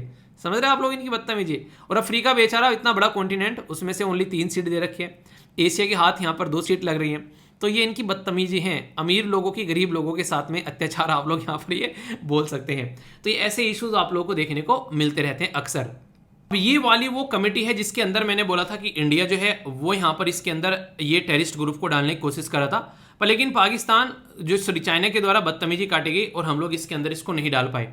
ये जो कमेटी थी 1999 में बनाई गई थी, ठीक है, 1999 में बनाई गई और फिर इसके सेटअप की गई थी, मतलब जब फिर इसको यहाँ पर और ज़्यादा स्ट्रेंथन किया गया जब यहाँ पर यूएसए के ऊपर अटैक हुआ। आप लोग समझ सकते हैं, मतलब हमारे ऊपर अटैक हो रहा है कोई दिक्कत नहीं है, यूएसए के ऊपर अटैक हुआ तो उनको टेररिज्म की डेफिनेशन समझ में आ गई कि यार ये भी कोई दिक्कत होती है। तो इसलिए कहते हैं गरीब का मरना मरना नहीं होता है, अमीरों का मरना मरना होता है। दुनिया में इतने सारे एक्सीडेंट होते हैं, रोड पर कोई नहीं पूछता, पर लेकिन एक फ्लाइट में कोई एक्सीडेंट हो जाए तो दुनिया भर की आंख खड़ी हो जाती है। कोरोना वायरस इसलिए तो इतना फेमस हो गया, क्यों? क्योंकि वो अमीरी गरीबी में उसने डिफरेंस ही नहीं समझा, उसको समझ में नहीं आया बेचारे के कौन गरीब है कौन अमीर है, उसने सबको एक हाथों से लिया, ठीक है, इसलिए वो इतना फेमस हो गया। अगर बात करें, यहाँ पर बात की जा रही है, ये है दाइश। दाइश मतलब ISI, जो इस्लामिक स्टेट जो है सीरिया और इराक वाला, तो यहाँ पर अरबिक भाषा में इसको दाइश बोलते हैं, या फिर अलकायदा। तो दोनों जो है, ये अगर बात करें, ये आज के डेट में इसको यहाँ पर सैंक्शन कमेटी के अंदर रखा गया है, ठीक है। पर लेकिन यहाँ पर अगर बात करें, अगर आज की डेट में, तो इसके अंदर जो कमेटी है, इसके अंदर यहाँ पर जो मेंबर किसी को पूछाएंगे तो यहाँ पर दोनों मेंबर रहेंगे, परमानेंट नॉन परमानेंट, दोनों मिलकर काम करेंगे। ये जो लिस्ट बनाई गई, मैंने बताया अभी, पाकिस्तान का घर है, यहाँ पर सबने अपने 2 BHK और 3 BHK फ्लैट यहाँ पर रख रखे हैं। सबसे ज़्यादा लोग जो है यहाँ पर जो इसके अंदर हैं, जिनको यहाँ पर टेररिस्ट की कैटेगरी में डाला है, वो पाकिस्तान के हैं। UN जो है वो यहाँ पर स्पेशली फोकस देता है कि कल को चलकर कोई उल्टी सीधी हरकतें ना करें, तो इसलिए उनकी जो भी पावर है, उनकी जो ताकत है, पैसा है, वो सब रोक देता है ताकि टेररिस्ट ग्रुप के पास में पैसा ना पहुंच सके। क्योंकि एक पर्टिकुलर बिल्डिंग के अंदर से हवाई जहाज निकालना, तो इंसान भी गया और बिल्डिंग भी गई और वो हवाई जहाज भी गया, तो ये पैसे वालों का काम है। कोई ऐसा तो है नहीं कि एक इंसान ठेली लगाने वाला है वो जाकर हवाई जहाज निकाल देगा बिल्डिंग के अंदर से, तो किसी ने तो फंडिंग की होगी ना, तो इसलिए पैसा नहीं पहुंचना चाहिए। तो उनके सारे पैसे जो हैं, उनको ट्रेवल बैन भी उनको कर दिया जाता है, कहीं जाएंगे नहीं, ये सारी चीज़ देखने को मिलेगी। हमारे देश ने 2009 में, 2016 में, 2017 में खूब जोर लगाया, यहाँ पर जैसी मोहम्मद जो चीफ थे यहाँ पर इनके, तो ये इनको टेररिस्ट, ग्लोबल टेररिस्ट कैटेगरी में डालने का बार बार चाइना ने बदतमीजी काटी, यानी कि बार बार चाइना जो है पाकिस्तान का सपोर्ट करता रहा, जिसकी वजह से हम लोग उसको उस लिस्ट के अंदर नहीं डाल पाए। तो ऐसी हरकतें भी आप लोगों को देखने को मिलती हैं। आप लोग पूछोगे यार ये तो बताओ, इस लिस्ट के अंदर जाता कैसे इंसान, यानी कि इस घर के अंदर 2 BHK फ्लैट मिलता कैसे? तो यहाँ पर आप लोग याद रखिएगा, 3 कैटेगरी में डाला जा सकता है, या तो किसी एक पर्टिकुलर इंडिविजुअल को, या फिर ग्रुप, या फिर एंटिटी आप लोग बोल सकते हैं उसको, ठीक है। तो ये हुआ जिसको यहाँ पर डाला जा सकता है। उसके लिए एक प्रपोजल लाना पड़ेगा, जो प्रपोजल होगा वो जाएगा 1267वीं कमेटी का नाम याद रखिएगा उसके पास में, ठीक है। तो उसको 4 दिन का नोटिस दिया जाएगा कि ऐसा कुछ होने वाला है यहाँ पर, तो उसके अंदर उसको फिर लिस्ट किया जाएगा कि अच्छा यहाँ पर उसको अडेप्ट किया जाएगा। जैसे मैं बोल दूं कि SLV फैमिली मेंबर के अंदर अगर हम लोग बोलें कि यहाँ पर यार ये चीज़ें होनी है, ठीक है, हम लोग यहाँ पर मिलने वाले हैं दिल्ली के अंदर एक पर्टिकुलर लोकेशन पर लेकिन कई सारे लोग बोलते हैं कि नहीं सिर्फ दिल्ली के अंदर नहीं मिलते हैं, चंडीगढ़ के अंदर बोलते हैं, ठीक है। तो मैं बोलूँगा ठीक है 4 दिन का टाइम है, बता देना कहाँ पर मिलना है। तो यहाँ पर इसी तरीके से जब प्रपोजल चला जाता है तो फिर यहाँ पर उस प्रपोजल के ऊपर अगर किसी ने कोई अपोज नहीं भेजा 5 दिन के अंदर अंदर, तो फिर वहाँ पर उसको अच्छा मान लिया जाता है कि ठीक है। पर लेकिन इसके ऊपर एक टेक्निकल होल्ड भी लगा दिया जाता है। टेक्निकल होल्ड मतलब आप लोग ये पूछने लगो सर मिलना तो है हम लोग को जहाँ भी मिलेंगे, पर लेकिन हम लोग मिल क्यों रहे हैं ये तो बता दो, इसको समझाओ तो सही, इस हमारी समझ में नहीं आया हम लोग मिल क्यों रहे हैं। तो उसमें यहाँ पर आप लोगों को अगर उसका पर्टिकुलर आंसर मिल जाता है तो सही है, वरना फिर उसके ऊपर फिर से एक नहीं कहते हैं, एक तरीके से उसको समझाने की कोशिश की जाती है और पेंडिंग लिस्ट में डाल दिया जाता है कि जब तक क्लियर नहीं होगा तब तक मिलेंगे नहीं, क्यों मिल रहे हैं। ये यहाँ पर पेंडिंग लिस्ट जो है वो 6 महीने तक पेंडिंग रह सकती है। इसके बाद में उसका नाम इसमें चढ़ जाता है, दर्ज हो जाता है। तो यहाँ पर बहुत सारे पाकिस्तानी लोगों का नाम दर्ज है। ये जो पूरी कहानी मैंने आप लोगों को सुनाई है, ये कहानी यहाँ पर शब्दों में बयां है, तो पीपीटी के अंदर इसमें जाकर आप लोग आसानी से पढ़ लेना कि कैसे कैसे इसके अंदर सारी चीज़ जाती हैं। वो सारी टेक्निकल होल्ड और पेंडिंग लिस्ट और 6 महीने तक ये सारी चीज़ें मैंने एक्सप्लेन कर दी, ठीक है। तो इस तरीके से आप लोगों से क्वेश्चन ही पूछा जाता है एग्जाम में। क्वेश्चन कैसे पूछा जाता है तो वो आप लोगों के लिए एक प्यारा सा क्वेश्चन बनाया गया है। यूएनएससी के 1267वीं जो कमेटी है उसके बारे में अगर बात करें तो बोला गया फर्स्ट टाइम सेटअप की गई थी 2001 के अंदर में, ठीक है। और सितंबर 2011 से यहाँ पर बेसिकली यहाँ पर ये जब अटैक हुआ उसके बाद में यहाँ पर इसको सेटअप किया गया। तो बड़ा ही स्मार्ट स्टेटमेंट बनाई गई है, देख सकते हैं आप लोग यहाँ पर। नॉर्मली अगर देखें तो अच्छा यहाँ पर ऐसा कुछ अटैक हुआ होगा तो उसके आप बाद में उसके यहाँ पर बनाया गया, ऐसा स्टेटमेंट यूपीएससी नॉर्मली पूछती है। इसके अंदर अगर बात करें तो दाइश यानी कि जो इस्लामिक स्टेट वाले और अलकायदा, ये यहाँ पर आज के डेट में आप लोगों को देखने को मिलेगा, ठीक है। तो ये इसके रिलेटेड है, यहाँ पर कनेक्टेड है। और दूसरा एफर्ट ये रहता है कि जो एसेट्स वगैरह है, हथियार वगैरह उनको न मिले, उसको रोका जा सके। सही आंसर क्या है? ए में बोला गया 1 and 2, बी में बोला गया 2 and 3, सी में बोला गया 1 and 3, डी बोला गया ऑल ऑफ द अबव। अब पूरा टॉपिक सुनकर अगर आप लोग इसका आंसर नहीं दे पा रहे हैं तो इसका मतलब टॉपिक आप लोगों ने ज़्यादा अच्छे से नहीं सुना है, ठीक है। तो इसका मतलब ये कि आप लोगों को रिपीट करने की जरूरत है, क्योंकि क्वेश्चन जब बनेंगे वो इस लेवल पे बनेंगे और मैं आप लोगों को उस लेवल पर ले जाकर पढ़ाने की कोशिश करता हूँ ताकि आप लोग हर एक क्वेश्चन का आंसर अच्छे से दे सकें। तो यहाँ पर मैंने अभी आप लोगों को डिटेल में पढ़ाया इसके बारे में, तो कोई भी डाउट नहीं होना चाहिए इसके बारे में। जो मैंने आप लोगों को बताया 1999 में ये सेटअप की गई थी और यहाँ पर क्या बोला गया कि 2001 में सेटअप की गई। तो पहली स्टेटमेंट यहाँ पर जो है वो गलत हो गई, तो आंसर इसका बी हो गया। तो इस तरीके से आप लोगों से क्वेश्चन एग्जाम में पूछे जाते हैं, तो कोई डाउट नहीं होना चाहिए। फीडबैक जरूर दिया करो यार, जैसा भी आप लोगों को लगता है, अच्छा लगता है तो आप लोग लाइक कर सकते हैं, बुरा लगता है तो डिसलाइक कर सकते हैं, और कमेंट बॉक्स में जरूर बताया करो जो भी आप लोगों को लगे यहाँ पर, ठीक है। और इसी के साथ में आप लोग अगर लगता है लेक्चर आप लोगों को फायदा पहुंचा रहे हैं, तो आसपास के जो भी आप लोग यार दोस्त हैं उनके साथ में आप लोग इसको शेयर कर सकते हैं। ये एज ए फीडबैक के तौर पर भी आप लोगों को अच्छी चीज़ें लगे ना, कि एक तरीके से खुशियां बांटने से बढ़ती हैं, तो अच्छी चीज़ें आप लोग शेयर कर सकते हैं अगर लगता है आप लोगों को फायदा पहुंचा रही है। अगर नहीं तो बिल्कुल भी शेयर नहीं करना है, क्योंकि सोसाइटी में गंदी चीज़ें नहीं, अच्छी चीज़ें शेयर करनी होती हैं। ओके, ये जो आर्टिकल है ये डाउन टू अर्थ मैगजीन का आप लोग यहाँ पर देखने को मिलेगा, और काफ़ी इंपॉर्टेंट आर्टिकल है। थोड़ा सा ध्यान से सुनिएगा, बहुत इंपॉर्टेंट डिस्कशन इस आर्टिकल का होने वाला है, क्योंकि बेसिक इन्फॉर्मेशन में आप लोग कई सारे बताऊंगा, जिसमें कई सारे कॉन्सेप्ट आप लोगों को जानने को मिलेंगे। UPSC prelims GS paper 3 agriculture या एनवायरमेंट के साथ में आप लोग यहाँ पर इसको कनेक्ट कर देख सकते हैं। बहुत सारी बेसिक चीजें आप लोगों के सामने यहाँ पर आने वाली है। आखिर न्यूज में क्यों है, तो बात की जा रही है एग्रो फॉरेस्ट्री के बारे में। सबसे पहले तो ये टर्म जो एग्रो फॉरेस्ट्री, इसके बारे में आप लोग को बात करूंगा। तो ग्लोबल लेवल पर यहाँ पर काफी ज्यादा ये यूज की जा रही है आज के डेट में। टोटल एग्रीकल्चर एरिया के साथ में और भी कई सारी चीजें कनेक्ट हो जाती हैं, और एक तरीके से कार्बन जो सिक्वेस्ट्रेशन है उसका काम करती है। आखिर ये क्या होता है इसके बारे में भी हम लोग जानेंगे। पहले आप लोग एग्रो फॉरेस्ट्री के बारे में समझिए, ठीक है, ताकि आप लोग चीजों को अच्छे से जान सके। बेसिकली एग्रो फॉरेस्ट्री का मतलब क्या होता है, नॉर्मली क्या होता है अगर बात की जाए, जैसे यहाँ पर क्या हो गया, आज के डेट में से पेड़ लगे हुए हैं, उसी के अंदर आप लोगों ने कोई फसल लगा दी, और उसी के अंदर जो है आप लोगों के जीव जंतु भी हैं, इनके एक तरीके गाय भैंस घूम रही हैं चारा खाने के लिए। तो ये इस तरह की कैटेगरी आप लोगों को देखने को मिलेगी। यानी कि आज की डेट में एक ही खेत में कई सारे काम कर लेना, वहीं पर आप लोगों ने पेड़ लगा दिए, वहीं पर आप लोगों ने अपना कोई फसल भी उगा ली, और वहीं पर आप लोगों के जानवर भी घूम रहे हैं, तो ये एग्रो फॉरेस्ट्री आप लोगों को देखने को मिलेगी।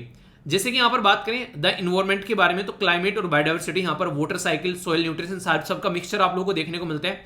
ह्यूमन हेल्थ के बारे में बात करें, फूड की जो चेन रहती है, जो भी डिजीज होती है यहाँ पर, इन्फेक्शियस नॉन कम्युनिकेबल डिजीज, या कहीं पर आप लोग माइग्रेट करते हैं उसकी वजह से जो दिक्कतें देखने को मिलती हैं, तो इस तरीके से यहाँ पर समझाने की कोशिश की जा रही है। यहाँ पर अगर इसको समझना हो तो कैसे है, तो यानी कि कॉम्बिनेशन ऑफ कई चीजों का आप लोगों को यहाँ पर ये नजर आएगा जब यहाँ पर एग्रो फॉरेस्ट्री यहाँ पर बोलते हैं, ठीक है। जैसे कि अगर बात करें, ये कई तरीके हैं यहाँ पर, ये एले क्रॉपिंग भी बोलते हैं, ठीक है। इसी के साथ में विंड ब्रेक्स बोलते हैं यहाँ पर, ये एलो क्रॉपिंग हो गया।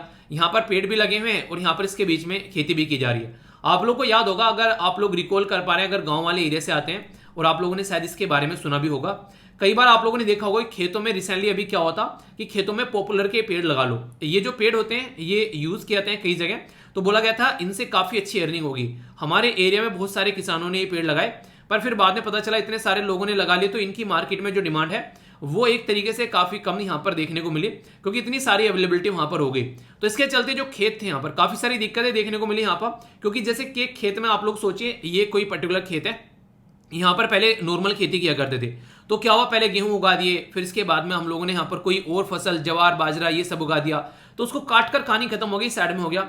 अब यहाँ पर क्या हो गया, पेड़ लगा दिए, तो इनकी जो उम्र है ये 3-4 साल तो आप लोगों को यहाँ पर इसको खेत में देखने को मिलेंगे। इसके बाद में सोचिए जब पेड़ काटे जाएंगे तो इनकी जड़ें जो हैं वो आप लोगों को जमीन के अंदर ही यहाँ पर देखने को मिलेगी। इनको निकालना काफी ज्यादा टफ हो जाता है, और नॉर्मल तरीके से खेती करना आसान नहीं रहता है यहाँ पर, तो ये वाली प्रॉब्लम यहाँ से निकल कर आती है। तो ऐसी बहुत सारी प्रॉब्लम यहाँ पर फेस करनी पड़ती है। तो यानी कि चीजों को समझना आता है बेसिक तरीके से, तभी आप लोग चीजों को अंडरस्टैंड कर पाएंगे। तो इसी के बारे में यहाँ पर हम लोग बात करने वाले हैं कई सारी, ठीक है। अगर बात करें यहाँ पर, तो बोला जा रहा है कि ये एक तरीके का रामबाण इलाज है यहाँ पर क्लाइमेट चेंज के लिए, लैंड डिग्रेडेशन के लिए, पोल्यूशन के लिए, फूड सिक्योरिटी के लिए। एग्रो फॉरेस्ट्री जो है ये इसकी कई सारी बातें यहाँ पर बता रहे हैं। क्योटो प्रोटोकॉल के बारे में अगर बात करें, कई सारे टारगेट देखने को मिलेंगे उसमें भी, जो कि 2001 में लाई गई थी। रिड्यूस करना एमिशन को, उसके ऊपर फोकस किया गया। हम लोग को डिफोरेस्टेशन को रोकना है। यूनाइटेड नेशन के द्वारा सस्टेनेबल डेवलपमेंट गोल के बारे में बात की गई, पेरिस एग्रीमेंट और कार्बन न्यूट्रलिटी। तो ये सारे कहीं ना कहीं यहाँ पर एक तरीके से एक दूसरे के साथ में आप लोगों को कनेक्ट नजर आएंगे। तो इसी के ऊपर फोकस देने की बात यहाँ पर की जा रही है कि अगर एग्रो फॉरेस्ट्री को लेकर हम लोग चलते हैं तो कई सारे फायदे देखने को मिलेंगे। 2017 में जो न्यूयॉर्क टाइम्स है उसके द्वारा प्रोजेक्ट ये बात की जा रही है ड्रोन डाउन, तो ये पब्लिश किया गया कि 200 साइंटिस्ट के द्वारा अराउंड द वर्ल्ड, ठीक है, कि रिविजिट किया जाए कैसे कैसे चीजों को लेकर चलना है। तो इसके चलते इनके द्वारा फोकस ये था कि कैसे ग्रीन हाउस एमिशन को हम लोग को कम करना है। तो लगभग 100 सॉल्यूशन और 11 स्ट्रेटजीज यहाँ पर दी गई कि कैसे हम लोग अंडर द अम्ब्रेला जो एग्रो फॉरेस्ट्री है उसके अंदर हम लोग काम कर सकते हैं, कैसे कैसे हम लोग एग्रीकल्चर लगा सकते हैं। जैसे मैंने अभी यहाँ पर आप लोग को दिखाया, तो ये कई सारे पैटर्न आप लोगों को देखने को मिलेंगे कि ऐसे ऐसे आप लोग यहाँ पर लगा सकते हैं। जैसे यहाँ पर पेड़ भी हैं, इनके बेसिकली चरने के लिए यहाँ पर घास भी आप लोगों को देखने को मिलेगा। इसी के साथ में यहाँ पर कुछ और भी साइड में हो सकता है कुछ और भी सिस्टम क्रिएट कर रखा हो। तो ये अलग अलग पैटर्न में देखने को मिलेंगे। कैसी खेती आप लोग करनी है, इस तरीके से खेती आप लोग बोलते हैं। तो पूरे खेत में आप लोगों ने बेसिकली पॉपुलर के पेड़ लगा दिए, ठीक है। पर लेकिन अगर बात करें यहाँ पर, तो आप लोग एक मेड नहीं होती, जो मेड होती है उसके आप लोग यहाँ पर जो नहीं एक किनारे किनारे पर आप लोग यहाँ पर लगा दीजिए, आगे आप लोग खेती कर लीजिए। तो अलग अलग पैटर्न के यहाँ पर नाम दिए गए, ठीक है। तो ये आप लोग यहाँ पर बोल सकते हैं। बेसिकली जो ए है इसको बोला गया एले क्रॉपिंग, ठीक है। जो बी है इसको बोला गया बेसिकली विंड ब्रेक्स, ये जो पैटर्न है। सी है इसको बोला जा रहा है यहाँ पर राइपेंस फॉरेस्ट बफर, ठीक है। ये सी वाला आप लोगों को देखने को मिलेगा। जो यहाँ पर डी वाला ये वाला पोर्शन, इसमें गाय भैंस घूम रही है, ये यहाँ पर सिल्वो पोस्चर, ठीक है। इसी के साथ में फॉरेस्ट फार्मिंग, ये आप लोग यहाँ पर ई देखने को मिलेगी। तो ये अलग अलग तरीके के उदाहरण है आप लोगों के सामने एग्रो फॉरेस्ट्री के, जिसमें कई सारी चीजें मिक्स कर एक साथ में यहाँ पर उगाई जाती हैं। तो ये आप लोगों को यहाँ पर समझना है, इसमें कंफ्यूजन नहीं होना चाहिए। ये जो एग्रो फॉरेस्ट्री है काफी ज्यादा यहाँ पर यूज की जाती है कार्बन सिक्वेस्ट्रेशन के अंदर भी, तो उसके चलते भी यहाँ पर इसके बारे में बातें की जाती है। देखिए कार्बन जो सिक्वेस्ट्रेशन होता है इसका मतलब क्या होता है। जैसे नॉर्मली आप लोग देखोगे कि कार्बन डाइऑक्साइड का एमिशन होता है, चाहे आप लोग कोई भी काम कर लो आज के डेट में, जैसे गाड़ी चला रहे हैं उसके अंदर देखने को मिलेगा। इवन जो गाय भैंस गोबर करती हैं उसमें से भी आप लोगों को यहाँ पर बेसिकली कार्बन का एमिशन देखने को मिलेगा। ये दो फॉर्म में आप लोगों को नॉर्मली देखने को मिलता है, कार्बन डाइऑक्साइड और इसी के साथ में CH4 यानी कि मेथेन के फॉर्म में। जो खासकर कार्बन डाइऑक्साइड होता है उससे लगभग 80 गुना यहाँ पर गर्म करता है एनवायरमेंट को कार्बन, ये मेथेन। तो इसलिए बोला जाता है कि इसमें कुछ कमी आनी चाहिए। अब यहाँ पर ये मार्केट में निकल तो आया है, जैसे तैसे हम लोगों ने जिससे से जुगाड़ किया है, पर लेकिन अब मुद्दा ये रहता है कि इसको कैसे कंट्रोल करना है। तो क्या क्या तरीके हो सकते हैं, आप लोग बोल सकते हो पेड़ लगाओ, पेड़ लगाना अच्छा तरीका आप लोग को देखने को मिलेगा, ठीक है। इसी के साथ में नॉर्मली क्या होता है, जैसे कि अगर बात की जाए, आप लोग क्या करते हैं, जैसे खुदाई करते हैं, वहां से कोयला निकालते हैं, ऑयल निकालते हैं, गैस निकालते हैं, तो यहां से भी आप लोगों को ये चीजें बाहर निकल कर आती है। तो अगर इनको थोड़ा कम किया जाए, ठीक है, तो वो आप लोगों को देखने को मिलेगा। फूड जो वेब होता है अगर उसको थोड़ा सुधारा जाए, उसके अंदर आप लोग चीजें बोल सकते हैं। कई जगह इनको कृत्रिम तरीके से भी इनको रोका जाता है, कार कार्बन का जो एमिशन है वो कम किया जा सके। तो इंडिया के अंदर भी एग्रो फॉरेस्ट्री के ऊपर फोकस किया जा रहा है, ताकि 13.75 मिलियन हेक्टेयर में यहां पर इसको लगाया जा सके और कार्बन का जो भी एमिशन होता है उसको रोका जा सके। तो सेंट्रल एग्रो फॉरेस्ट्री जो रिसर्च इंस्टीट्यूट है कहां पर, झांसी, और झांसी कहां पर है, यह है उत्तर प्रदेश यानी कि यूपी के अंदर। तो यहां पर आप लोगों को देखने को मिलेगा ये इंस्टीट्यूट है जो कि इसके ऊपर काम करता है। इंडिया जो है वो रिड्यूस करेगा 2.5 से लेकर 3 बिलियन टन कार्बन जो यहां पर डाइऑक्साइड, तो ताकि ट्री कवर को लगाया जा सके। जैसे पेड़ पौधे होते हैं ना, आप लोगों ने देखा होगा, प्रकाश संश्लेषण बोलते हैं हिंदी में और फोटोसिंथेसिस बोलते हैं इंग्लिश में। तो फोटोसिंथेसिस की क्रिया क्या होती है, तो ये आप लोगों को कॉन्सेप्ट पता होना चाहिए। फोटोसिंथेसिस की क्रिया में नॉर्मली क्या करते हैं, जो बेसिकली पेड़ पौधे होते हैं वो कार्बन डाइऑक्साइड को कंज्यूम करते हैं। कंज्यूम करने के बाद में फिर यहां पर वो ऑक्सीजन को रिलीज करते हैं। ऐसी बात नहीं है कि वो कार्बन डाइऑक्साइड को ही कंज्यूम करते हैं, ऑक्सीजन को ही रिलीज करते हैं, नहीं। आप लोगों ने नॉर्मली एक कहावत सुनी होगी, जो आप लोगों को कई बार बोलते हैं कि शाम के टाइम जो है पेड़ के नीचे मत सोना, क्यों, भूत आ जाएगा, ठीक है। भूत कुछ नहीं आता है। बेसिकली क्या रहता है, जब सूरज की रोशनी होती है उस टाइम पर जो पेड़ पौधे होते हैं वो प्रकाश संश्लेषण की क्रिया चलाते हैं, और प्रकाश संश्लेषण की क्रिया में क्या करते हैं, कार्बन डाइऑक्साइड जो है वो कंज्यूम करते हैं और ऑक्सीजन जो है वो रिलीज करते हैं। पर लेकिन रात के टाइम पर सूरज की रोशनी तो होती नहीं है, तो यहां पर उस टाइम पर जो ये प्रोसेसर है प्रकाश संश्लेषण का, वो यहां पर बेसिकली थोड़ा सा कम हो जाता है। उस टाइम पर क्या रहता है, उस टाइम पर देखिए आप लोगों को देखने को मिलेगा कि पेड़ जो होते हैं वो ऑक्सीजन नहीं निकाल पाते हैं और कार्बन डाइऑक्साइड की मात्रा जो है वो ज्यादा होती है, तो सांस लेने में दिक्कत हो सकती है कई बार, ऐसा आप लोग बोल सकते हैं। हालांकि ऐसा नहीं है कि जब फोटोसिंथेसिस की क्रिया होती है डे के टाइम पर, उस टाइम पर कार्बन डाइऑक्साइड नहीं निकलती है, उस टाइम पर भी निकलती है, पर लेकिन वो कम क्वांटिटी में निकलती है, ऑक्सीजन ज्यादा में निकलती है। तो इसका मतलब ये हो गया कि उसको नगण्य बोल सकते हैं आप लोग ऑक्सीजन के कंपेयर में। पर लेकिन रात को ऑक्सीजन तो बिल्कुल खत्म हो गई निकलनी, क्योंकि लाइट नहीं है तो फोटोसिंथेसिस की क्रिया नहीं चल रही है, तो उसके चलते कार्बन डाइऑक्साइड जो है वो जो निकलती है वो ज्यादा लगने लगती है उस टाइम पर हम लोग को, इसकी वजह से यहाँ पर दिक्कतें देखने को मिलती है। तो इसलिए बोलते हैं कि शाम के टाइम जो है, रात के टाइम जो है, पेड़ के नीचे नॉर्मली नहीं सोना चाहिए। तो ये रीजन है यहाँ पर, किस किस को पता था ये रीजन होता है, या फिर पुरानी कहानी आप लोगों के दिमाग में चल रही थी, ठीक है। तो ये आप लोग समझ सकते हैं यहाँ पर। तो एग्रो फॉरेस्ट्री जो है यहाँ पर ये कई सारी प्रॉब्लम का सोल्यूशन निकालने की बात यहाँ पर की जा रही है, अगर इसका इस्तेमाल किया जाता है तो। अब यहां पर आप लोगों ने कई बार सुना होगा एक शब्द के बारे में, इसको बोलते हैं low hanging fruit. Low hanging fruit क्या होता है, यानी कि जो फल है वो काफी नीचे लटका हुआ है, आराम से उसको तोड़ लो। इसका मतलब ये होता है कि आसान तरीके से चीजों को अचीव करना। यानी कि जैसे मैं आप लोगों को बोलूं, अगर एग्जाम आप लोगों को क्लियर करना है, एक साइड में आप लोग सब कुछ पढ़कर जा रहे हैं, करंट अफेयर छोड़ के जा रहे हैं, एक साइड में आप लोग करंट अफेयर कर रहे हैं, उसी की बैकग्राउंड इन्फॉर्मेशन कवर कर रहे हैं, तो ये समझो कि काफी कुछ आप लोगों को कवर हो गया यहाँ पर। तो यानी कि अगर आप लोगों को बोला जाए सब कुछ कवर करना है, करंट अफेयर छोड़ना है, फिर करंट अफेयर कवर करना है, सब कुछ छोड़ना है, तो आप लोगों के पास में ऑप्शन नहीं होना चाहिए करंट अफेयर कवर करना है, एक बार को सब कुछ छोड़ दिया। क्यों? क्योंकि मैं आप लोग क्या पढ़ा रहा हूं, अभी मैं आप लोगों को यहाँ पर जो जो चीजें बता रहा हूं उसका बैकग्राउंड इन्फॉर्मेशन बता रहा हूं, तो इसका मतलब ये होगा कि इनडायरेक्ट यानी स्टैटिक पोर्शन भी आप लोगों का कवर हो रहे हैं यहाँ पर। तो इस तरीके से आप लोग समझ सकते हैं। तो जो आसानी से अचीव करे आप लोगों का गोल हेल्प करने में, वो पैटर्न आप लोगों को फॉलो करने हैं। तो बोला जा रहा है कि ये कंट्रीब्यूशन काफी ज्यादा देते हैं। ये सस्टेनेबल डेवलपमेंट गोल है, टोटल 17 है। तो 17 में से जो 9 सस्टेनेबल डेवलपमेंट गोल है उसमें काफी बड़ा रोल प्ले यहां पर करते हैं। ये पहली इंपॉर्टेंट पॉइंट। दूसरा, एडेप्शन और मिटिगेशन जो है क्लाइमेट चेंज का, यानी कि कैसे क्लाइमेट चेंज को हम लोग को रोकना है, उसके ऊपर काफी बड़ा फोकस यहां पर रहता है। इसी के साथ में पोवर्टी और भुखमरी यानी कि हंगर और गरीबी को भी यहां पर कंट्रोल करते हैं। ठीक है, किसानों की इनकम भी इनहेंस करने का काम करेंगे और जो इकोसिस्टम की जो सर्विस है उसको भी बेहतर बनाने का काम करेंगे। सोचो अगर यहां पर पेड़ लगाए जा रहे हैं अच्छे से तो क्या क्या चीजें आप लोग यहां पर सुधार सकते हो। तो उसी के बारे में यहां पर बता रखा है। बेसिकली ये चीजें ऐसी हैं जिनको आप लोग यहां पर इंप्रूव कर सकते हैं। यानी कि कहने का मतलब यहां पर यह मोटे मोटे तौर पर कि सस्टेनेबल डेवलपमेंट गोल जितने भी आप लोग यहां पर देखने को मिलते हैं तो उनको काफी अच्छे से यहां पर अचीव किया जा सकता है इसके हेल्प से। ये यहां पर बताने की कोशिश की जा रही है। अगर इसको ढंग से फॉलो किया जाए तो बहुत सारे सस्टेनेबल डेवलपमेंट गोल जो है वो यहां पर अचीव कर लेंगे। इसमें सस्टेनेबल डेवलपमेंट गोल पहला, ठीक है, इसी के साथ में दूसरा, यहां पर तीसरा देखने को मिलेगा। यहां पर अगर बात करें ये 7वां हो गया, 12वां हो गया, 15वां हो गया, 13वां हो गया, 6ठा हो गया और 5वां हो गया। तो ये सस्टेनेबल डेवलपमेंट गोल आप लोगों को देखने को मिलेंगे जो कि अचीव करते हुए नजर आते हैं। यानी कि बात करूं अगर कौन कौन से के बारे में बात की जा रही है, जैसे पहला और दूसरा हो गया, भुखमरी आप लोगों की यहां पर खत्म होगी। इसी के साथ में गरीबी और भुखमरी खत्म होती है यहां पर नजर आएगी। ठीक है, इसी के साथ में तीसरा जो है यहां पर हेल्थ के ऊपर काम करेगा, क्योंकि आप लोगों ने नॉर्मली सुना होगा रिसेंटली अभी बहुत सारी ऐसी बीमारियां हैं जो फॉरेस्ट से निकल कर आती हैं आज की डेट में, उनमें से डेंगू भी आप लोगों को एक देखने को मिलेगा। ठीक है, तो इस तरीके से समझ सकते हैं। तो इसके ऊपर यहां पर काम किया जा सकता है। 5 और छठा यहां पर बेसिकली अगर बात की जाए तो यहां पर जब भी हम लोग काम करते हैं तो बात की जाती है कि यहां पर जेंडर इक्वलिटी को साथ में लेकर चलना है। ठीक है, ऐसा नहीं कि लड़के और लड़की को अलग छोड़ देना है। तो एग्रो फॉरेस्ट्री में यहां पर ये भी आप लोगों को देखने को मिलेगा, काम करेंगे दोनों अच्छे से तो चीजों को अचीव कर पाएंगे। क्लीन वाटर के बारे में बात की जाए तो फॉरेस्ट जो है काफी बड़ा रोल प्ले करते हैं जब वाटर के फील्ड में हम लोग बात करते हैं। तो ये छठा गोल आप लोगों को यहां पर देखने को मिलेगा। 7वां जो है यहां पर ये अफोर्डेबल और इसी के साथ में क्लीन एनर्जी आप लोगों को यहां से मिल जाएगी, इससे आप लोग कनेक्ट कर सकते हैं। इसी के साथ में अगर बात की जाए यहां पर तो आप लोगों को देखने को मिलेंगे जो आगे चलकर ये काफी इंपॉर्टेंट है, जिनको आप लोग 12वां, 13वां और 14वां गोल बोलते हैं। 12वां कौन सा है यहां पर? Responsible consumption. आप लोगों ने महात्मा गांधी जी का डायलॉग सुना होगा कि एक पृथ्वी काफी है हमारी नीड को पूरा करने के लिए, पर लेकिन कई सारी पृथ्वी कम पड़ जाएंगी अगर ग्रीड यानी कि लालच को पूरा करेंगे। तो यहां पर हम लोग अपने हिसाब से प्रोडक्शन और कंजप्शन यहां पर कर सकते हैं। ठीक है, 13वां जो है यहां पर क्लाइमेट चेंज के बारे में अपने आप बात ही करता है। लाइफ बिलो वाटर 14वां देखने को मिलेंगे और यहां पर लाइफ ऑन लैंड तो यहां पर बात कर सकते हैं। हालांकि ये जमीन के अंदर बात की जा रही है, हम लोग एग्रो फॉरेस्ट्री के बारे में बात करें तो इसको हटा सकते हैं, पर इनडायरेक्ट वे में आप लोग कनेक्ट भी कर सकते हैं। वैसे 15वां तो आप लोगों को लाइफ ऑन लैंड के बारे में बात करेगा ही करेगा। तो ये टोटल सस्टेनेबल डेवलपमेंट गोल बोला गया है कि 17 में से टोटल मिलाकर 9 ऐसे गोल हैं जिनमें एग्रो फॉरेस्ट्री जो है वो अपना कंट्रीब्यूशन यहां पर दिखाता है। ठीक है, तो यानी कि एग्रो फॉरेस्ट्री की इंपॉर्टेंस समझाने की बात आप लोगों को यहां पर की जा रही है।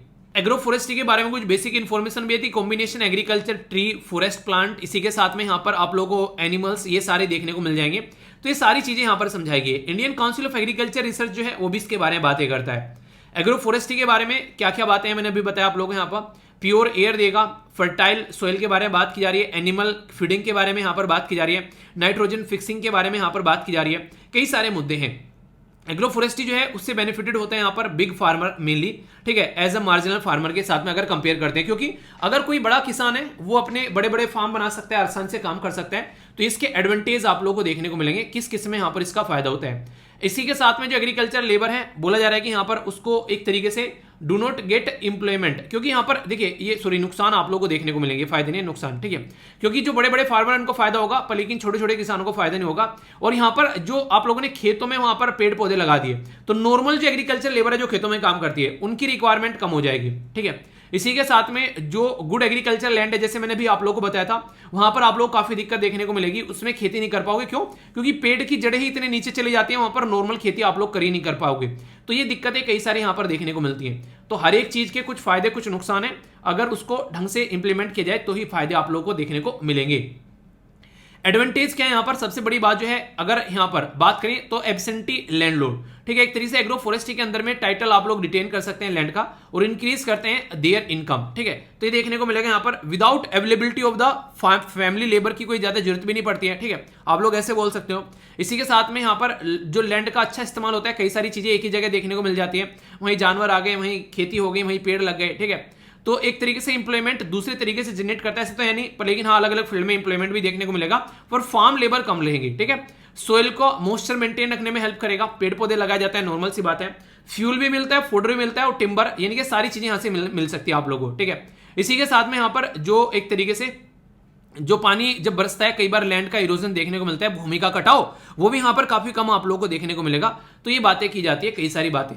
और डिसएडवांटेज के बारे में भी मैंने बताया आप लोगों को। यहां पर सबसे बड़ी बात यहां पर ये होती है, अगर कोई भी ऐसा खेत है, अगर वहां पर एग्रो फॉरेस्ट्री करनी है तो मार्केट को ध्यान में रख के काम किया जाता है, ना कि जमीन को ध्यान में रखना है कि यहां पर क्या रिक्वायरमेंट है, क्या लगा सकते हैं, क्लाइमेट को ध्यान में रख के काम नहीं किया जाता है। तो मार्केट ओरिएंटेड जो है वो प्रेफर किया जाता है, जिससे कई बार डैमेज होता है इकोसिस्टम। जैसे कि यहां पर पॉपुलर और यूकेलिप्टस के ट्री लगाए जाते हैं, और ये बेसिकली खेतों के लिए काफी ज्यादा खतरनाक माने जाते हैं। हाँ, प्राइस मिल जाता है, वो एक अलग बात है। बात की जाती है कि लगाना क्या चाहिए, जैसे कि यहां पर प्लांट्स हो गए नीम के, ठीक है, महुआ या फिर अर्जुन, ये लगाने चाहिए जो कि फायदेमंद रहते हैं, पर लेकिन ये ना लगाकर यहां पर ये वाले लगाए जाते हैं, तो इसकी वजह से दिक्कतें देखने को मिलती है। इसी के साथ में फ्यूल वुड और फोडर जो है ट्री, वो जनरली नेग्लेक्टेड किए जाते हैं, क्योंकि जो मार्केट में रिक्वायरमेंट है वही तो लगाए जाएंगे।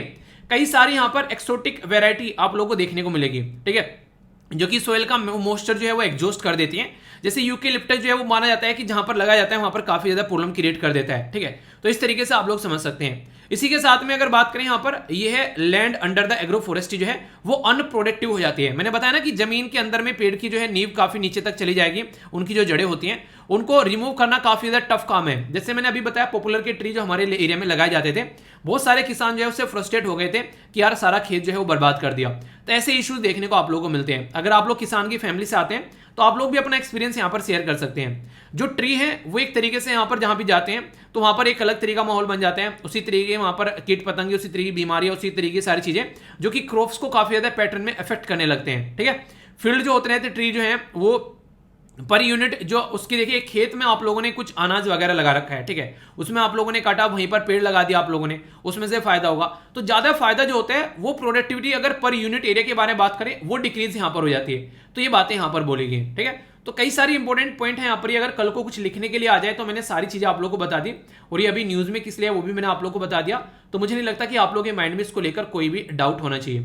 अब एक क्वेश्चन है जिसका आंसर आप लोग दे सकते हैं। बात की जा रही है which of the following are the advantage of agro forestry.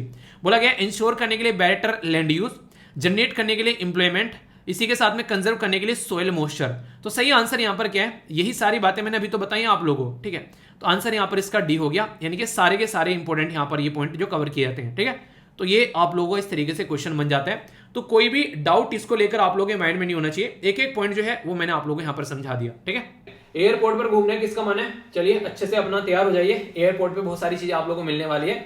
एक अवसर मैं आप लोगों को दूंगा एयरपोर्ट पर घूमने का। अवसर मतलब, जी हाँ, एक अवसर आप लोगों को दूंगा एयरपोर्ट पर घूमने का। अब ये अवसर कैसा होगा वो हम लोग डिसाइड करेंगे आगे चलकर, जब आप लोग एयरपोर्ट पर पहुंचोगे। ठीक है, चलिए 2 मिनट में चलता हूं। पहुंच गए एयरपोर्ट पे? हाँ, सोचते ही पहुंच जाना है, इतना टाइम नहीं लगता है, टिकट विकट का कोई नहीं है, वैसा मन में पहुंच जाना है। ठीक है, तो यहाँ पर अवसर एक पर्टिकुलर स्कीम है जो कि मुझे पता नहीं क्यों लग रहा है यहाँ से क्वेश्चन पूछा जा सकता है। क्यों? क्योंकि यहाँ पर एक तो ये महिलाओं के बारे में, ठीक है, और थोड़ी सी एक ऐसी स्कीम होगी जिसको सुनकर इंसान सोच नहीं सकता है कि यहाँ पर इसका कोई रिलेशन भी होगा। वो नहीं, कई बार ऐसी चीजें हो जाती है कि जो अपवाद माने जाते हैं। कोई बोलेगा अवसर की फुल फॉर्म क्या है, अगर आप लोगों से पूछने लगे, अगर आप लोगों को फुल फॉर्म नहीं पता है तो आप लोग इसका आंसर नहीं दे पाओगे। अगर आप लोगों को ये भी बता दें कि अवसर एक ऐसी स्कीम है जहां पर महिलाओं से रिलेटेड जो प्रोडक्ट है वो बेचे जाते हैं, ठीक है, तो भी आप लोग ये नहीं बता पाओगे कि ये स्कीम किसकी होगी। तो यह airport as a venue for skilled artisan of the region, यानी कि ऐसे लोग जिनके अंदर कोई स्किल है, जिनके द्वारा कोई अपना प्रोडक्ट बनाया गया है, उनके प्रोडक्ट को एयरपोर्ट पर बेचने के लिए एक स्टॉल दिया जाएगा जहां पर उनके प्रोडक्ट लगाए जाएंगे, उनको पब्लिक में रखा जाएगा ताकि उनके प्रोडक्ट जो है वो आने जाने वाले लोग जो है उनको खरीद सके। तो ये पूरी प्रक्रिया क्या है, यहाँ पर एक हाई क्लास सोसाइटी जो हवाई जहाज में यात्रा करती है, उसको भी ग्राउंड लेवल पर रहने वाले लोगों के प्रोडक्ट प्रोवाइड करवाना ताकि उनके प्रोडक्ट की पहुंच जो है यहाँ तक भी पहुंच सके। तो यहाँ नॉर्मली क्या होता है, जो एक ठीक फैमिली की सोसाइटी के जो लोग रहते हैं, अमीर खानदान के, जो आप लोग नॉर्मली देखा होगा मॉल से काफी सारे सामान आप लोग खरीदते हुए नजर आते हैं। नॉर्मली बेसिकली जैसे कि जैसे कई सारी मार्केट लगती है, संडे मार्केट, मंडे मार्केट, ये मंगल बाजार, आप लोगों ने नॉर्मली उन लोगों को वहां पर नहीं देखा होगा। ठीक है, तो इसलिए यहाँ पर ये जो सामान है यहाँ पर अगर उस लेवल पर पहुंच जाए, यहाँ पर जो कि क्वालिटी वाला सामान है, तो ये बेसिक पर्पज यहाँ पर लाया गया, जो कि पर्सनली मुझे काफी पसंद आया। तो प्रोग्राम किसका है, एयरपोर्ट अथॉरिटी ऑफ इंडिया के द्वारा यहाँ पर सेल्फ हेल्प ग्रुप जो भी रहेंगे उनको यहाँ पर अवसर के तहत एक लोकेशन प्रोवाइड कराई जाएगी एयरपोर्ट पर, ताकि वो अपना प्रोडक्ट यहाँ पर आकर बेच सके, तो है नहीं अच्छा अवसर। तो इसी अवसर के बारे में आप लोगों से बात कर रहा था। और ये अवसर आया कहां से निकलकर, किसके दिमाग की उपज है यहाँ पर ये, तो ये हमारी कंट्री के प्राइम मिनिस्टर मोदी जी जो हैं उनके दिमाग की उपज है यहाँ पर ये, जिनके द्वारा यहाँ पर बोला गया महिला या फिर कोई कारीगर या फिर कोई क्राफ्टमैन जो है जिसके अंदर कोई ना कोई हुनर है, अपने हुनर को लेकर अगर कोई प्रोडक्ट वो बनाता है तो वो एयरपोर्ट अथॉरिटी ऑफ इंडिया जो है उसको यहाँ पर स्पेस प्रोवाइड कराएगी सेल्फ हेल्प ग्रुप के साथ मिलकर यहाँ पर, ताकि उनके प्रोडक्ट को यहाँ पर दिखाया जा सके। दिखाना मतलब प्रदर्शनी लगाना, ताकि लोग जो है उनको देखें। आने जाने वाले लोगों वाले एयरपोर्ट पर आप लोग गए, 1 घंटे का टाइम बचा है, तो 1 घंटा और कुछ नहीं तो मगजमारी करके थोड़ा सा कहीं पर जाकर ऐसी चीज देख ले, कुछ नया देखने को मिल जाएगा अपने देश के बारे में। तो ये पूरा एक यहाँ पर पूरा प्रोग्राम है यहाँ पर। तो अफसर का फुल फॉर्म आप लोगों को पता होगा, तो आप लोग अफसर में अफसर खोजकर अपने क्वेश्चन को अफसर लेकर निकल जाएंगे। तो airport as a venue for skilled जो आर्टिशन ऑफ द रीजन, तो इसके बारे में बात की जा रही है। तो एक इनिशिएटिव किसका है याद रखिएगा, ये है एयरपोर्ट अथॉरिटी ऑफ इंडिया। तो ये क्वेश्चन आप लोगों से डायरेक्ट पूछा जा सकता है कि यहाँ पर अफसर जो है वो किसका प्रोग्राम है, ठीक है। तो आप लोगों को थोड़ा सा सोचने में लगेगा कि यार ऐसा कुछ थोड़ी ना होता होगा, ये पता नहीं क्या बात बोल दी है, अगर आप लोगों ने इसके बारे में पढ़ा नहीं होगा। पर लेकिन अगर पढ़ा होगा तो आप लोग तुरंत समझाओगे कि हाँ भाई साहब ये है बिल्कुल, ठीक है। तो इसलिए हर एक चीज के बारे में थोड़ा थोड़ा अगर सोचा होगा तो कोई कंफ्यूजन आप लोगों को देखने को नहीं मिलेगा। तो इसके अंदर इंपॉर्टेंट बात यहाँ पर यह कि 100 से लेकर 200 स्क्वायर फीट का एरिया जो है वो प्रोवाइड कराया जाएगा हर एक एयरपोर्ट के अंदर पर आने वाले टाइम में सेल्फ हेल्प ग्रुप को, ताकि यहाँ पर उनको बेसिकली एक तरीके से जो बेसिक ड्यूरेशन भी यहाँ पर दी गई है वो बेसिकली 15 दिन की दी गई है, ठीक है। एलोकेशन जो रहेगा यहाँ आज किसी को दे दिया, परसों किसी को दे दिया, इस तरीके से आप लोग समझ सकते हैं, ताकि उनके प्रोडक्ट वहां पर रखे जा सके। तो ये ऑलरेडी स्टार्ट किया जा चुका है। चेन्नई, अगरतला, देहरादून, कुशीनगर, उदयपुर, अमृतसर, ये ऑलरेडी ये एरिया है जहां पर इसको इंप्लीमेंट किया जा चुका है। जैसे कि यहाँ पर बेसिकली पफर्ड राइस हो गया, पैक्ड जो यहाँ पर पापड़ हो गया, अचार वगैरह हो गए, ठीक है। बैम्बो बेस्ड जो यहाँ पर लेडीज बैग, बोटल्स या फिर जो भी यहाँ पर लैंप सेट हो गया, यानी कि जो भी कारीगर जो भी कुछ बना सकता है और जो लगे यहाँ पर हमारे लोकल एरिया से निकल कर आया, तो लोकल फॉर लोकल और मेक इट ग्लोबल, तो ये रहता है। यानी कि लोकल के बारे में बातें करो और उसको ग्लोबल लेकर जाओ, तभी हमारी कंट्री का प्रोडक्ट जो है वो मेक इन इंडिया के तहत हम लोग अच्छे लेवल पर उसको मार्केट में उतारेंगे और दुनिया तक पहुंचा पाएंगे। तो मुझे तो यार दिल से अच्छी लगी ये स्कीम, बाकी आप लोग बताइए आप लोग कैसी लगी यहाँ पर। तो अवसर जो है यहाँ पर ये एक तरीका, एक आप लोग बोल सकते हैं कि एक अपॉर्चुनिटी है यहाँ पर लोगों का इसके साथ में कनेक्ट करने का, ठीक है। तो ये काफी इंपॉर्टेंट है ताकि लोकल मार्केट को हम लोग प्रमोट कर सकें। और सेल्फ हेल्प ग्रुप क्या होता है, अगर इसके बारे में बात करें, सेल्फ हेल्प ग्रुप एक तरीका एक ऐसा याराना होता है, जैसे कि आप लोग कई सारे दोस्त मिलकर एक सेल्फ हेल्प ग्रुप बनाओ और फिर मिलकर किसी चीज के ऊपर काम करने की कोशिश करो, अपनी भी कंडीशन सुधारो, दूसरी की भी कंडीशन सुधारो। तो ये तरीका रहता है एक तरीके से। तो यहाँ पर जनरली सेल्फ हेल्प, ये सेल्फ गवर्नेंस होता है, अपने आप कंट्रोल किया जाता है। कुछ इस तरीके से यहाँ पर चीजें रहती हैं कि बाहर का ज्यादा इंटरफेयर नहीं, जो ग्रुप में लोग हैं उन्हीं को फायदा यहाँ पर पहुंचेगा। तो इसी के चलते यहाँ पर इकोनॉमी को भी ध्यान में इसी तरीके से रखते हुए एक अपॉर्चुनिटी प्रोवाइड कराई जा रही है, ताकि लोगों की जो जिंदगी है उसको सुधारा जा सके। तो इसके बारे में आप लोग ये क्या रहे हैं। अब जो ये काम करने वाली ऑर्गेनाइजेशन है उसके बारे में थोड़ा सा आप लोगों को बता दूं, जिसको बोलते हैं एयरपोर्ट अथॉरिटी ऑफ इंडिया, ठीक है। तो एयरपोर्ट अथॉरिटी ऑफ इंडिया जो है हमारे देश में ये एक ऐसी बॉडी है जो कि मिनिस्ट्री ऑफ सिविल एविएशन के अंदर में आती है, ठीक है। तो मिनिस्ट्री ऑफ सिविल एविएशन के अंदर आप लोगों को देखने को मिलेगी हमारी कंट्री में। यहाँ पर बेसिकली इसका काम यहाँ पर ये होता है एक तरीके से कि कैसे आज के डेट में ये क्रिएट करना है, अपग्रेड करना है और मेंटेन करना है सिविल एविएशन का ढांचागत विकास हमारे देश में, यानी कि जो इंफ्रास्ट्रक्चर है उसको कैसे डेवलप करना है। और इसके चलते यहाँ पर ये काम किसके अंदर करती है, ये directorate general of civil aviation है उसके अंदर काम करती है, जो कि मिनिस्ट्री ऑफ सिविल एविएशन के अंदर आता है, यानी कि इसके अंदर आती है और ये इसके अंदर आता है। ऐसे आप लोग बोल सकते हैं पूरी साइकिल देखने को मिलेगी। ये जो बॉडी थी हमारी कंट्री में, ये 1995 में इसको बनाया गया था और इसका हेडक्वार्टर आप लोगों को न्यू दिल्ली के अंदर देखने को मिलेगा, इसका हेडक्वार्टर, ठीक है। चेयरपर्सन कौन है इसके आप लोग बताइए। और एक बॉडी मैंने आप लोगों को पढ़ाई थी food safety and standard authority of India, ठीक है, उसके चेयरपर्सन है, वो भी आप लोगों को बताना है कौन है, ठीक है। उनके चेयरपर्सन है आरटी की फुल फॉर्म आप लोग बताइए, ठीक है। रीट्वीट नहीं बोल रहा हूं, कभी ट्विटर वाले बोलने लगो रीट्वीट है यहाँ पर ये, ठीक है।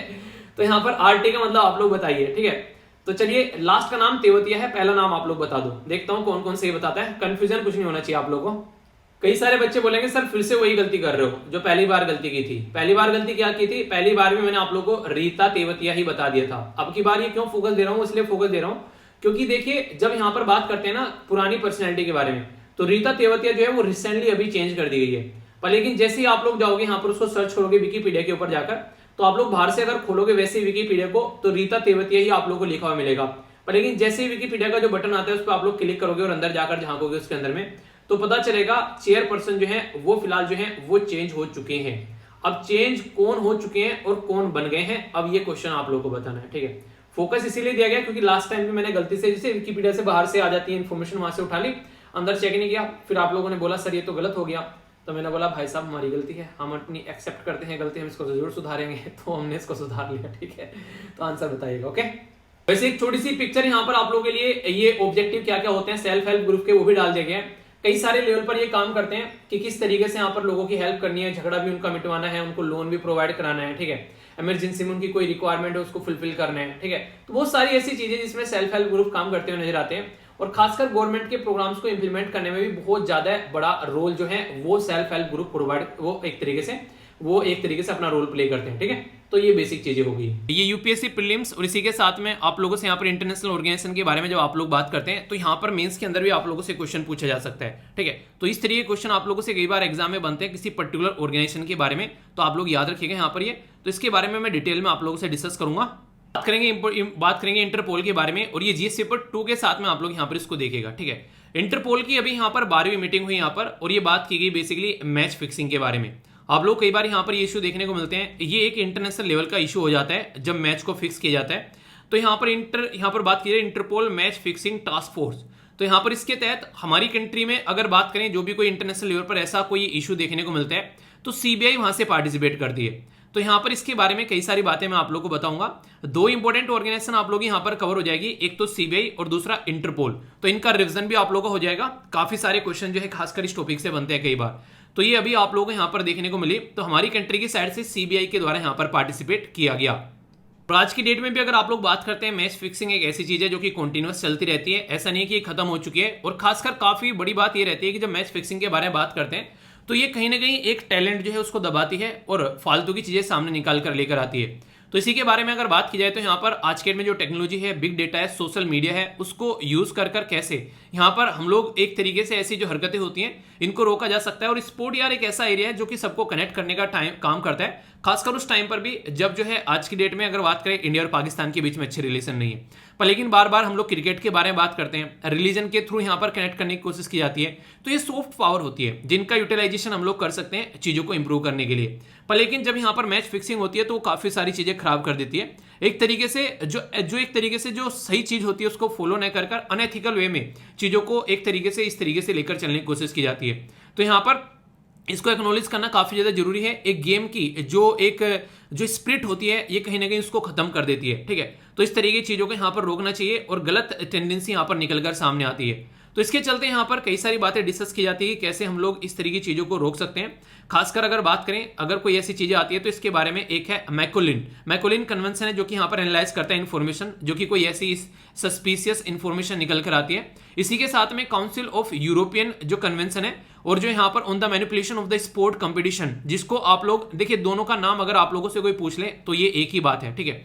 यहां पर बात की जा रही है council of European convention on manipulation of sport competition, या फिर मैकुलन कन्वेंशन आप लोग बोल सकते हैं। तो इसमें मिलकर बात की जाती है, कहीं भी ऐसी हरकतें देखती है तो उसको रोकने की कोशिश की जाती है कि ऐसी कोई भी चीज नॉर्मली नहीं होनी चाहिए। नॉर्मली अगर कोई आप लोगों से पूछ ले मैच फिक्सिंग होती क्या है, मान लीजिए कोई जीतने वाला प्लेयर है और वो क्या करे, जीतता हुआ हारना स्टार्ट कर दे, तो एक तरीके से आप लोगों को यहाँ पर ये देखने को मिलेगा। तो सट्टेबाजी का बाजार गर्म हो जाता है इसकी वजह से। जो एक मूवी थी इमरान हाशमी के साथ आप लोगों ने देखी होगी, कई सारी ऐसी मूवी बन चुके हैं, कई सारे प्लेयर के ऊपर आरोप भी लग चुके हैं इसको लेकर, मैच फिक्सिंग को लेकर। इससे क्या होता है, एक तो लोगों का इंटरेस्ट घट जाता है कि हाँ यार ये ना फालतू की चीजें, लोग स्टेडियम में जाना कम स्टार्ट कर देते हैं, लोग यहाँ पर एक तरीके से जो क्रेज होता है वो दिखाना कम स्टार्ट कर देंगे। तो फाइनेंशियली काफी इसके ऊपर इंपैक्ट पड़ना जो है, इसमें बेसिकली कमी होती स्टार्ट नजर आएगी।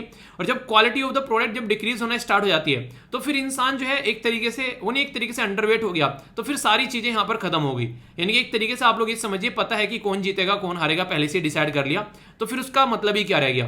तो वो एक सही चीज नहीं है। हमेशा लोग क्या पसंद करते हैं, अनप्रेडिक्टेबिलिटी पसंद करते हैं, यानी कि अभी पता नहीं क्या हो रहा है, अगले ही पल पता नहीं क्या हो जाएगा। और खासकर मेरिट के बेस पर लोग जो है वो जीत कर आएंगे। जैसे केजीएफ मूवी का आप लोगों ने डायलॉग देखा होगा कि ओ भाई नेपोटिज्म से नहीं, मेरिट पे बेस पर आया, मेरिट के बेस पर। तो वही मेरिट चाहिए बेसिकली यहाँ पर। तो मेरिट के बेस पर अगर इंसान आता है तो यहाँ से चीजें वही निकल कर आती है उस तरीके से कि कहीं ना कहीं उसको पता है कहाँ पर क्या क्या दिक्कतें फेस करनी पड़ सकती है। तो वही बातें बेसिकली यहाँ पर की जा रही है। स्लाइड जो है आप लोगों के लिए यहाँ पर मैकुलिन कन्वेंशन के बारे में, क्योंकि न्यूज में है तो क्वेश्चन भी पूछा जा सकता है, तो याद रखिएगा यहाँ पर इसके बारे में। मैच फिक्सिंग वगैरह को डिटेक्ट करने का काम करता है और पनिश भी किया जाता है। मैकोलिन ये स्विट्जरलैंड में जगह है यहाँ पर, तो उसमें यहाँ पर ये कन्वेंशन हुआ, ठीक है। और फोर्स में जो लाया गया इसको 2019 में लाया गया, क्योंकि बहुत सारे केसेस अलग अलग एरिया में ऐसे देखने को यहाँ पर मिल रहे थे। तो ये एक तरीके से समझ सकते हैं। तो मेजर फोकस ये रहता है कि कैसे इलीगल तरीके से जो स्पोर्ट बैटिंग को यहाँ पर रोकना है, ताकि सही तरीके से स्पोर्ट को आगे लेकर चला जा सके। तो ये कन्वेंशन के बारे में अगर कोई आप लोगों से पूछे तो आप लोगों को कंफ्यूजन यहाँ पर नहीं होना चाहिए, ठीक है। अब थोड़ा सा मैं बात करता हूँ इंटरपोल के बारे में। ये भी एक काफी इंपॉर्टेंट यहाँ पर ऑर्गेनाइजेशन आप लोगों से एग्जाम में पूछी जा सकती है। इसको बोलते हैं इंटरनेशनल क्रिमिनल पुलिस ऑर्गेनाइजेशन, ठीक है। तो कई बार आप लोगों ने इसका नाम सुना होगा कि इंटरपोल बोल देते हैं नॉर्मल तरीके से। इसके अंदर कई सारे मेंबर आप लोगों को देखने को मिलेंगे, और खासकर जैसे मान लीजिए हमारे देश में किसी ने कोई क्रिमिनल एक्टिविटी की और वो भागकर किसी और देश में जाकर छुप गया, तो फिर यहाँ पर इंटरपोल काम आता है। उस टाइम पर हमारी कंट्री की जो पुलिस है इंटरनेशनल लेवल पर यहाँ पर कॉन्टैक्ट करती है, और खासकर सीबीआई हमारी तरफ से यहाँ पर रिप्रेजेंटेशन में जाती है अगर कुछ भी ऐसा कोई केसेस देखने को मिलता है। तो एक तरीके से यहाँ पर इंटरनेशनल लेवल पर कई सारे इस तरीके से यहाँ पर नोटिफिकेशन भी दिए जाते हैं। तो हमारी कंट्री में आप लोगों को जो अगर कोई भी ऐसा क्राइम होगा तो यहाँ पर सीबीआई जो है वो काम करती हुई नजर आएगी। इसमें कई सारी जो एक तरीके से इसका जो सेक्रेटरीट होता है, कई सारे एक्सपर्टीज सर्विस जो रहते हैं इसमें कंट्रीज, और इसका हेडक्वार्टर आप लोगों को फ्रांस के अंदर में देखने को मिलेगा। इनके द्वारा कई सारे नोटिस भी इशू किए जाते हैं अगर इनको लगता है अलग अलग फील्ड में। तो जैसे रेड नोटिस इशू कर दिया, तो ये रेड नोटिस का मतलब होता है कि ये वांटेड पर्सन है यहाँ पर। ये येलो नोटिस यूज कर दिया तो मिसिंग पर्सन है यहाँ पर ये, ठीक है। ब्लू नोटिस कर दिया तो यहाँ पर कोई एडिशनल इन्फॉर्मेशन के लिए यहाँ पर बात की जाती है, ठीक है। ब्लैक इसका मतलब है कि अनआइडेंटिफाइड बॉडी मिल गई, अपने देश की नहीं है, पता नहीं किसकी है। तो इस तरीके से टोटल मिलाकर ये 8 नोटिस आप लोग यहाँ पर इनके देखने को मिलेंगे, जिसके बारे में आप लोग समझ सकते हैं। और कई बार यहाँ पर आप लोगों ने देखा होगा कि रेड नोटिस इशू कर दिया किसी पर्टिकुलर पर्सन को, तो यहाँ पर ये इंटरपोल इशू करता है यहाँ पर इस तरीके के, अगर कोई भी ऐसा इशू किया जाता है नोटिस। सारे नोटिस के बारे में आप लोगों के लिए यहाँ पर डिटेल में इन्फॉर्मेशन प्रोवाइड करा दी गई है। अगर आप लोगों को इसके बारे में थोड़ा थोड़ा पढ़ना है तो कोई डाउट नहीं होना चाहिए। कई बार कंफ्यूजन हो जाता है ये किस चीज के लिए, तो इसलिए एक्स्ट्रा इन्फॉर्मेशन ये आप लोगों के लिए दी गई है, तो कोई डाउट आप लोगों को नहीं होना चाहिए, ठीक है। तो सारे एक एक नोटिस के बारे में हल्का हल्का सा ओवरव्यू अगर आप लोगों को होगा तो फिर एग्जाम में अगर क्वेश्चन बनेगा तो आप लोग यहाँ पर इसको छोड़ोगे नहीं, ठीक है। तो यहाँ पर देखिए पर्पल के लिए हो गया एक तरीके से, जिसको यहाँ पर मोडस ऑपरेंडाई बोला जाता है। तो कोई प्रोसीजर, ऑब्जेक्ट या डिवाइस के बारे में यहाँ पर एक तरीके से इसके बारे में यहाँ पर इंफॉर्मेशन प्रोवाइड कराना, ठीक है। तो ये बेसिकली पर्पल हो गया। यहाँ पर ऑरेंज के बारे में बात करें तो एमिनेंट थ्रेट कोई आ रही है उसके बारे में बात करते हैं। वार्निंग और इंटेलिजेंस के बारे में बात की जाती है। ग्रीन अगर नोटिस के बारे में बात करें, और इंटरपोल यूएन सिक्योरिटी काउंसिल का जो स्पेशल नोटिस होता है तो ये आप लोगों को देखने को मिलेगा। ग्रुप और इंडिविजुअल सब्जेक्ट को लेकर यहाँ पर ये सैंक्शन लगाए जाते हैं, तो ये वाला नोटिस निकल कर आता है। तो ये सारे के सारे नोटिस के बारे में एक हल्का सा इंफॉर्मेशन रखिएगा, क्योंकि क्वेश्चन बन जाते हैं और फिर ये बोलो क्वेश्चन कहां से आ गया, तो भाई साहब यहां से आ गया। इसी के साथ में अगर बात करें यहाँ पर एक तरीके से जो इसके द्वारा जो भी नोटिस इशू किए जाते हैं उसका इंपैक्ट ऐसा नहीं कि यहीं पर ही देखने को मिलेगा। यूएन इंटरनेशनल क्रिमिनल जो ट्रिब्यूनल है, इसी के साथ में यहाँ पर इंटरनेशनल क्रिमिनल जो कोर्ट है, इनमें सब जगह आप लोग यहाँ पर इसका इंपैक्ट देखने को मिलेगा। कई बार कई सारे जिनोसाइड होते हैं, वॉर क्राइम होते हैं, या क्राइम अगेंस्ट ह्यूमैनिटी होता है, ये सारी चीजें आप लोगों को देखने को मिलती हैं। तो ऐसे इशू निकल कर आते हैं। इसके अंदर 6 रीजनल ऑफिस है, जैसे साउथ अमेरिका में हो गया, एक हो गया यहाँ पर वेस्ट अफ्रीका में, एक सेंट्रल अमेरिका में, एक हो गया यहाँ पर ईस्ट अफ्रीका में, और एक हो गया साउथ एशिया में, और यहाँ पर ये हो गया अफ्रीका में, ठीक है। तो कहां कहां पर है, तो साउथ अमेरिका में अर्जेंटीना में है, इसी के साथ में कोट डी आइवरी ये वेस्ट अफ्रीका में हो गया, ई सल्वाडोर यहाँ पर सेंट्रल अमेरिका में हो गया, कीनिया के अंदर यहाँ पर ईस्ट अफ्रीका में हो गया, थाईलैंड के अंदर साउथ ईस्ट एशिया में, और जिम्बाब्वे अफ्रीका के अंदर में। तो इससे पहले अगर बात करें, अगर आज की डेट में तो आप लोग यहाँ पर इसको इंटरपोल बोलते हो, पहले यहाँ पर इंटरनेशनल क्रिमिनल पुलिस कांग्रेस बोलते थे 1914। 1922 में इंटरनेशनल पुलिस कॉन्फ्रेंस बोलने लगे, इसी के साथ में इंटरनेशनल क्रिमिनल पुलिस कमीशन बोलने लगे 1923 में, और फिलहाल हम लोग इसको इंटरपोल यानी कि इंटरनेशनल पुलिस ऑर्गेनाइजेशन, बेसिकली जो इसका नाम है क्रिमिनल पुलिस ऑर्गेनाइजेशन, ये इसका आज के डेट में नाम आप लोगों को देखने को मिलेगा। इसके प्रेसिडेंट कौन है ये आप लोगों को बताना है। तो ये एक ऐसी बॉडी है जिसके बारे में कईयों बार आप लोगों से क्वेश्चन पूछे गए, तो कोई भी डाउट आप लोगों को नहीं होना चाहिए। इस तरीके से मैंने आप लोगों को यहाँ पर इसके बारे में बातें बता दी हैं। सीबीआई के बारे में तो आप लोगों को बताइए, central bureau of investigation CBI, ये तो पॉलिटी के अंदर आप लोगों का चैप्टर भी पूरा एक कवर हो जाता है। तो सीबीआई जो है ये बेसिकली प्रीलिम्स के अंदर भी और जीएस पेपर 2 के अंदर भी आप लोगों से क्वेश्चन यहाँ पर बन सकता है। तो हमारी कंट्री की काफी इंपॉर्टेंट बॉडी है, और ये ministry of personnel public and grievance pension के अंडर में आप लोगों को देखने को मिलेगी। इंपॉर्टेंट जो कई बार क्वेश्चन बनता है कि ये एक नॉट स्टैट्यूटरी बॉडी है। स्टैट्यूटरी बॉडी कौन सी होती है, जब पार्लियामेंट के अंदर एक्ट बनाया जाता है, बेसिकली कानून पास करके, तो वो स्टैट्यूटरी बॉडी बन जाती है। पर लेकिन ऐसी बॉडी जो होती है जिसको न तो संविधान के अंदर रखा गया और ना ही कोई पार्लियामेंट में एक्ट पास करके बनाया गया, तो ये एक तरीके से नॉन स्टैट्यूटरी बॉडी आप लोग को देखने को मिलेगी।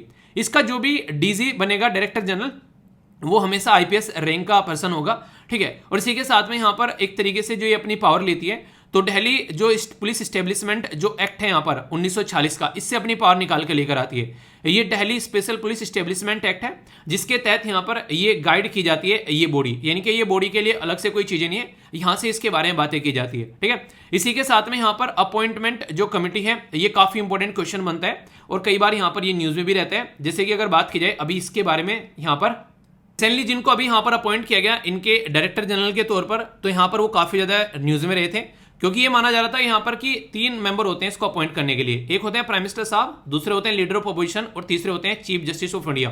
तो तीनों में से जिधर भी 2 लोग एक साइड हो जाएंगे उसी इंसान को अपॉइंट किया जाएगा यहाँ पर। तो ये माना जा रहा था अब की बार लीडर ऑफ अपोजिशन जो है और चीफ जस्टिस ऑफ इंडिया जो है वो एक साइड में हो गए, और यहाँ पर जिनको अपॉइंट किया गया उनका नाम निकल कर आया सुबोध कुमार जायसवाल। तो नाम याद रखिएगा, यहाँ पर क्वेश्चन बन सकता है आप लोगों से, एसके जायसवाल आप लोग याद रख सकते हैं, जो कि रिसेंटली अभी जिनको अपॉइंट किया गया था। तो ये बेसिक इंफॉर्मेशन जो है ये सीबीआई के बारे में आप लोग जरूर याद रखिएगा। इतनी बातें की है तो कुछ क्वेश्चन का आंसर भी आप लोगों को यहाँ पर देने हैं। पहले क्वेश्चन पूछा गया कि जो सीबीआई है वो किस मिनिस्ट्री के अंडर फंक्शन करती है, तो बोला गया ministry of home affair, ministry of personal, इसी के साथ में मिनिस्ट्री ऑफ फाइनेंस या नीति आयोग। तो सही आंसर यहाँ पर क्या है ये आप लोग को बताना है। तो सही आंसर क्या बताया मैंने अभी आप लोग यहाँ पर, सही आंसर बताया यहाँ पर जो मिनिस्ट्री ऑफ पर्सनल है, ठीक है। तो ये इंपॉर्टेंट क्वेश्चन बनता है। कंफ्यूजन में आप लोगों को इसलिए भी डाला जा सकता है क्योंकि सीबीआई के बारे में जब भी हम लोग बात करते हैं तो पहले यहाँ पर इसको होम मिनिस्ट्री के अंडर में रखा गया था, पर लेकिन बाद में आकर इसको मिनिस्ट्री ऑफ पर्सनल के अंदर ट्रांसफर कर दिया गया, और सीबीआई को बनाने के लिए यहाँ पर एक कमेटी का गठन किया गया था जिसका नाम था यहाँ पर संथानम कमेटी। तो ये कमेटी भी कई बार आप लोगों से पूछी जाती है, संथानम कमेटी आप लोग जरूर याद रखिएगा। ओरिजिन जो निकल कर आता है 1941 में इसको बनाया गया था, तब तक तो हमारा देश भी आजाद नहीं हुआ था, 1947 में हम लोग आजाद हुए थे, उससे पहले ही सीबीआई जो है वो बन चुकी थी। उस टाइम पर क्यों बनाया गया, क्योंकि वर्ल्ड वॉर जो सेकंड हुई थी उसमें जो भी घपलेबाजी हुई यहाँ पर उसको चेक करने के लिए सीबीआई को बनाया गया था। तो ये आप लोग यहाँ पर समझ सकते हैं। हालांकि यहाँ पर बात करें सबसे बड़ी प्रॉब्लम यही निकल कर आती है सीबीआई के साथ में, जिसे सीबीआई का खुद का कोई पर्सनल स्टाफ आप लोगों को नॉर्मली ज्यादा देखने को नहीं मिलता है, इधर उधर से सर्विस लेते हैं। मान लीजिए इनको किसी को पकड़ना है तो इंडियन पुलिस सर्विसेज का यूज किया जाएगा, अगर इनको केस लड़ना है कोई यहाँ पर कोर्ट के अंदर में तो मिनिस्ट्री ऑफ लॉ से यहाँ पर इनके पास में आप लोग लॉयर नजर आएंगे, अगर इनको कोई अलग से काम करना है तो मिनिस्ट्री ऑफ होम अफेयर यहाँ पर अपना स्टाफ शेयर करती है। तो यानी कि खुद का कोई एक तरीके से औकात नहीं बना रखी है सीबीआई को। सीबीआई एक ऐसी बॉडी हो गई कि अलग अलग एरिया में अलग अलग लोगों के ऊपर डिपेंडेंट रहेगी, तो ये चीजें है। और ऊपर से इंटरनेशनल लेवल पर यार आप लोग इसको रिप्रेजेंटेशन बॉडी बना रहे हो, तो ये तो एक पावरफुल बॉडी हो गई ना, तो इसको अलग से पावर आप लोगों को देनी चाहिए। तो उसके चलते यहाँ पर कई बार सीबीआई को ये बोलते हैं कि ये तोता है पिंजरे के अंदर में, तो ये दिक्कत यहाँ पर निकल कर आती है। तो सीबीआई के बारे में बेसिक इन्फॉर्मेशन है, कई बार एग्जाम में क्वेश्चन बनते हैं तो कंफ्यूजन नहीं होना चाहिए। तो होम मिनिस्ट्री पहले लिखा हुआ है क्योंकि पहले होम मिनिस्ट्री के अंडर में थी, अब यहाँ पर ये मिनिस्ट्री ऑफ पर्सनल के अंदर में है, ठीक है। तो ये इंपॉर्टेंट क्वेश्चन बनता है आप लोगों के लिए। क्वेश्चन है आप लोगों के सामने, यहाँ पर बात की जा रही है मैकोलिन कन्वेंशन के बारे में जो भी डिस्कस किया है। बोला गया एक मल्टीलेटरल ट्रीटी है जिसका एम है प्रिवेंट करने के लिए, डिटेक्ट करने के लिए, पनिश करने के लिए यहाँ पर, और मैच फिक्सिंग को रोकने के लिए बेसिकली इसका यूज किया जाता है। दूसरा बोला गया फोर्स में आया था यहाँ पर बेसिकली सितंबर 1, 2019। सही आंसर क्या है, A B C F D आप लोग बताइए। ए में बोला गया 1, बी में बोला गया 2, सी में बोला गया बोथ और डी में बोला गया none of the above. Answer जो है यहाँ पर आप लोगों को इसका सी नजर आएगा, यानी कि दोनों के दोनों सही है क्योंकि यहाँ पर सही क्वेश्चन पूछा गया आप लोगों से, ठीक है। तो कौन सी स्टेटमेंट करेक्ट है यहाँ पर, तो करेक्ट स्टेटमेंट पूछी गई है, तो यहाँ पर दोनों की दोनों सही है क्योंकि फर्स्ट में आप लोग देखते हैं यहाँ पर ये बात बोल दी गई सारी मैकोलिन कन्वेंशन के बारे में, और यहाँ पर ये बनाया गया था 14 में, पर लेकिन फोर्स में आया था यहाँ पर 2019 में, ठीक है। तो आंसर क्या हो गया, आंसर यहाँ पर सी हो गया। तो इसके बारे में कोई भी डाउट आप लोग के मन में नहीं होना चाहिए। तो काफी इंपॉर्टेंट था, तो कोई कंफ्यूजन होगा तो जरूर बताएगा, ठीक है। आगे चलते हैं यहाँ पर नेक्स्ट इंपॉर्टेंट न्यूज की ओर। ये भी काफी इंपॉर्टेंट है और रिसेंटली यहाँ पर काफी ज्यादा इसके इर्द गिर्द कॉन्ट्रोवर्सी भी घूम रही है। यहाँ पर बात की जा रही है किसके बारे में, यहाँ पर बात की जा रही है अभी बेसिकली संघाई कॉर्पोरेशन ऑर्गेनाइजेशन के बारे में। तो ये रिसेंटली अभी न्यूज में आ गया, तो इसके बारे में कुछ बातें करते हैं। अभी काउंटर टेररिज्म से रिलेटेड यहाँ पर रसिया, चाइना और जो पाकिस्तान जो है उससे रिलेटेड एक मीटिंग होगी दिल्ली में, और यहाँ पर ये पार्टिसिपेट कर रहे हैं। तो उसके चलते यहाँ पर ये काफी इंपॉर्टेंट बन गया। तो 16 से लेकर 19 मई तक यहाँ पर ये देखने को मिलेगा। तो संघाई कॉर्पोरेशन का जो RATS होता है इसको बोलते हैं रीजनल एंटी टेरर स्ट्रक्चर। तो इसके बारे में मैं आप लोगों से बातें करूंगा जो कि आप लोग समझिएगा, ठीक है। सबसे पहले तो अगर आप लोगों से बात की जाए संघाई कॉर्पोरेशन ऑर्गेनाइजेशन के बारे में, तो इसके बारे में आप लोगों को पता होनी चाहिए, और फिर यहाँ पर बात करेंगे इसके RTS के बारे में, ठीक है। तो इससे आप लोग चीजों को समझ पाएंगे। संघाई कॉर्पोरेशन एक ऐसी बॉडी है जिसका हेडक्वार्टर आप लोगों को बीजिंग में, देखिए नाम कहने के लिए संघाई है पर लेकिन हेडक्वार्टर आप लोगों को इसका बीजिंग में देखने को मिलेगा। तो ये काफी इंपॉर्टेंट है जो आप लोग याद रखिएगा, ठीक है। संघाई, इसको पहले संघाई 5 का नाम दिया जाता था, पर लेकिन 5 तो नहीं रहे, इसके अंदर मेंबर बढ़ते जा रहे हैं। फिलहाल जो है आज के दिन में इसके अंदर मेंबर बढ़ते ही बढ़ते जा रहे हैं, ठीक है। तो यहाँ पर इसके चलते यहाँ पर अभी इसका नाम जो है वो आप लोगों को थोड़ा सा डिफरेंट नजर आएगा, तो इसलिए यहाँ पर इसको संघाई कॉर्पोरेशन ऑर्गेनाइजेशन बोल दिया, क्योंकि पहले जो मेंबर थे अभी यहाँ पर बढ़ चुके हैं। जो इंपॉर्टेंट पॉइंट है वो याद रखिएगा यहाँ पर, ये है रेड्स। नॉर्मली बीजिंग में इसका हेडक्वार्टर है, पर लेकिन जो रेड्स है जिसको रीजनल एंटी टेरर स्ट्रक्चर आप लोग बोलते हैं, ये संघाई कॉर्पोरेशन का एक परमानेंट ऑर्गन है, और ये आप लोगों को इसका हेडक्वार्टर ताशकंद उज्बेकिस्तान में देखने को मिलेगा। तो ये क्वेश्चन आप लोगों से पूछा जा सकता है। इसकी समिट भी एनुअल होती है, अभी इसकी समिट आप लोगों को इंडिया में देखने को मिल रही है। तो इंडिया जो है ऑब्जर्वर बना था 2005 में, इंडिया और पाकिस्तान दोनों के द्वारा परमानेंट मेंबर का स्टेटस एक साथ में मिला 2017 में, ठीक है। और ईरान जो है उसको यहाँ पर जो अभी यहाँ पर जो फुल रिप्रेजेंटेशन दी जा रही है, तो इसके चलते भी यहाँ पर ये काफी ज्यादा न्यूज में है, यानी कि ईरान भी जो है यहाँ पर मेंबर बनाया जा संघाई कॉर्पोरेशन ऑर्गेनाइजेशन का। तो ये बेसिक इन्फॉर्मेशन है इसके बारे में, टोटल मिलाकर 9 मेंबर आप लोग यहाँ पर बोल सकते हैं। तो ये इसके बारे में आप लोग याद रखिएगा, कल को अगर कोई क्वेश्चन पूछ ले तो, ठीक है। तो यहाँ पर इसी से रिलेटेड जो अभी ये मीटिंग हो रही है, इसी के बारे में यहाँ पर बात की जा रही है। तो नॉर्मली अगर बात की जाए तो देखिए, अगर इंडिया के अंदर कोई मीटिंग होती है तो पाकिस्तान जो है नहीं पार्टिसिपेट करता है। अगर बात करें सास south Asia association regional cooperation में नहीं आता है, ठीक है। तो इसी के चलते कई सारी और भी हैं यहाँ पर जहाँ पर ये नहीं आता है, पर लेकिन इसके अंदर यहाँ पर आ रहा है। बहुत अटेंड करेंगे रसिया और चाइना जो यहाँ पर बेसिकली संघाई कॉर्पोरेशन ऑर्गेनाइजेशन है। तो लास्ट ईयर के बारे में बात करें, इंडिया ने ट्रेवल किया था पाकिस्तान में जब यहाँ पर इसकी मीटिंग हुई थी, ठीक है। तो ऐसा नहीं है कि इंडिया नहीं गया था, इंडिया भी जा रहे हैं यहाँ पर। तो इंडिया एक्सपेक्टेड है कि संघाई कॉर्पोरेशन ऑर्गेनाइजेशन की 2023 में मीटिंग यहाँ पर देखने को मिले, तो ये काफी बड़ी बात आप लोगों को यहाँ पर देखने को मिलेगी। तो देखते हैं चीजें क्या निकल कर आती है। इसी के साथ में यहाँ पर अगर बात की जाए तो ये ज्वाइंट एंटी टेरर एक्सरसाइज इसका टाइटल दिया गया यहाँ पर, बेसिकली टाइटल इसका रखा गया यहाँ पर मानेसर एंटी टेरर 2022, ठीक है। तो यानी कि कहां पर हो रही है, तो मानेसर आप लोगों को देखने को मिलेगा। और मानेसर कहां पर है, मानेसर है बेसिकली हरियाणा के अंदर में, ठीक है। तो मानेसर इसी के नाम पर इसका नाम रखा गया। तो ये आप लोगों से क्वेश्चन भी पूछा जा सकता है, तो इसके बारे में कोई कंफ्यूजन मत होना कि कहां पर है। मानेसर के अंदर एनएसजी का ट्रेनिंग कैंपस आप लोगों को देखने को मिलेगा, उसके अंदर ये आप लोगों को नजर आएगी, ठीक है। तो यहां पर बेसिकली फ्रेंडशिप बॉर्डर 2022, तो यहां पर बेसिकली बॉर्डर ऑपरेशन के बारे में बात की जा रही है संघाई कॉर्पोरेशन और मेंबर के, और इनको बोला गया फ्रेंडशिप बेसिकली बॉर्डर 2022, ठीक है। तो कजाकिस्तान में यहां पर ये 2022 में अभी आप लोगों को यहां पर देखने को मिली, ठीक है, मतलब देखने को मिलेगी इसी साल में। तो यानी कि इसके बाद में फिर यहां पर इसके बारे में बात की जाएगी। तो जो रेट्स हैं यहाँ पर, इसके बारे में मैंने भी आप लोगों को बेसिक चीजें बता दी है, तो इसके बारे में आप लोग याद रखिएगा। तो ये आप लोगों से क्वेश्चन पूछा सकते हैं। इंडिया फिलहाल इसका चेयरपर्सन बना हुआ है, जिसके चलते चीजें आप लोगों को देखने को मिल रही है। तो कल को क्वेश्चन बन जाए तो आप लोगों के माइंड में इसको लेकर कंफ्यूजन नहीं होना चाहिए। क्वेश्चन आप लोगों के सामने यहाँ पर इसी के बारे में आप लोगों को इसको अटेम्प्ट करना है। बात की जा रही है संघाई कॉर्पोरेशन ऑर्गेनाइजेशन के बारे में। बोला जा रहा है जो फाउंडेड की गई थी यहाँ पर, ये संघाई के अंदर समिट हुई थी 2002 में, हेडक्वार्टर बीजिंग में देखने को मिलेगा। इंडिया मेंबर बना 2017 में, ईरान लास्ट मेंबर ऐड किया गया संघाई कॉर्पोरेशन ऑर्गेनाइजेशन में। तो सही आंसर क्या है, ए में बोला गया 1 2, बी बोला गया 2 3, सी में बोला गया 1 3 4 और डी में बोला गया ऑल ऑफ द अबव। तो सही आंसर क्या है, A B C F D. अगर आप लोगों से कोई पूछे तो याद रखिएगा, कोई भी कंफ्यूजन आप लोगों को नहीं होना चाहिए। तो यहां पर सही आंसर इसका बी, ठीक है, क्योंकि फर्स्ट गलत है, 2001 था यहां पर ये, और ये बीजिंग में है। और अभी रिसेंटली 2021 में यहां पर जो यहां पर 9th मेंबर जुड़ा है यहां पर अभी ईरान। तो ये आप लोग याद रखिएगा, ठीक है, जिसकी वजह से कई बार न्यूज में भी आया है। कोई भी डाउट आप लोगों को इसको लेकर नहीं होना चाहिए। बाकी कई सारे एरिया में आसाम के आप लोगों ने देखा यार फ्लड देखने को मिल रही है, जिसकी वजह से सिचुएशन जो है वो कई सारे एरिया में काफी खतरनाक हो रखी है, और उसके ऊपर काम भी कर रहे हैं। और अभी आप लोगों को देखने को मिलेगा, ये यहीं पर ही नहीं, जम्मू ये यहीं पर नहीं, इवन जम्मू एंड कश्मीर वाले एरिया में भी अभी रिसेंटली आप लोगों को बाढ़ देखने को मिलेगी, ठीक है। बाकी आप लोगों ने देखा यहाँ पर अभी महाराष्ट्र के अंदर जो भी सिचुएशन है, अभी यहाँ पर क्या होता है वो आगे पता चलेगा, उसके बारे में एक्सप्लेन किया जाएगा। काफी बड़ा अर्थक्वेक देखने को मिला अफगानिस्तान में, और हजारों लोगों की जान चली गई। तो ये काफी एक दुखद घटना आप लोग यहाँ पर बोल सकते हैं। तो ये अफगानिस्तान में वैसे ही लोगों की खस्ता हालत है, ऊपर से ये उन्हें कहते हैं कंगाली में आटा गीला वाली बात हो रखी है यहाँ पर। तो ये चीजें हैं।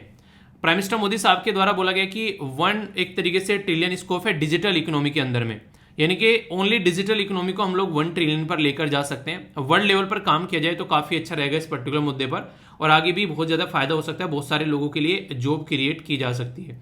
ये बातें यहाँ पर बोली गई।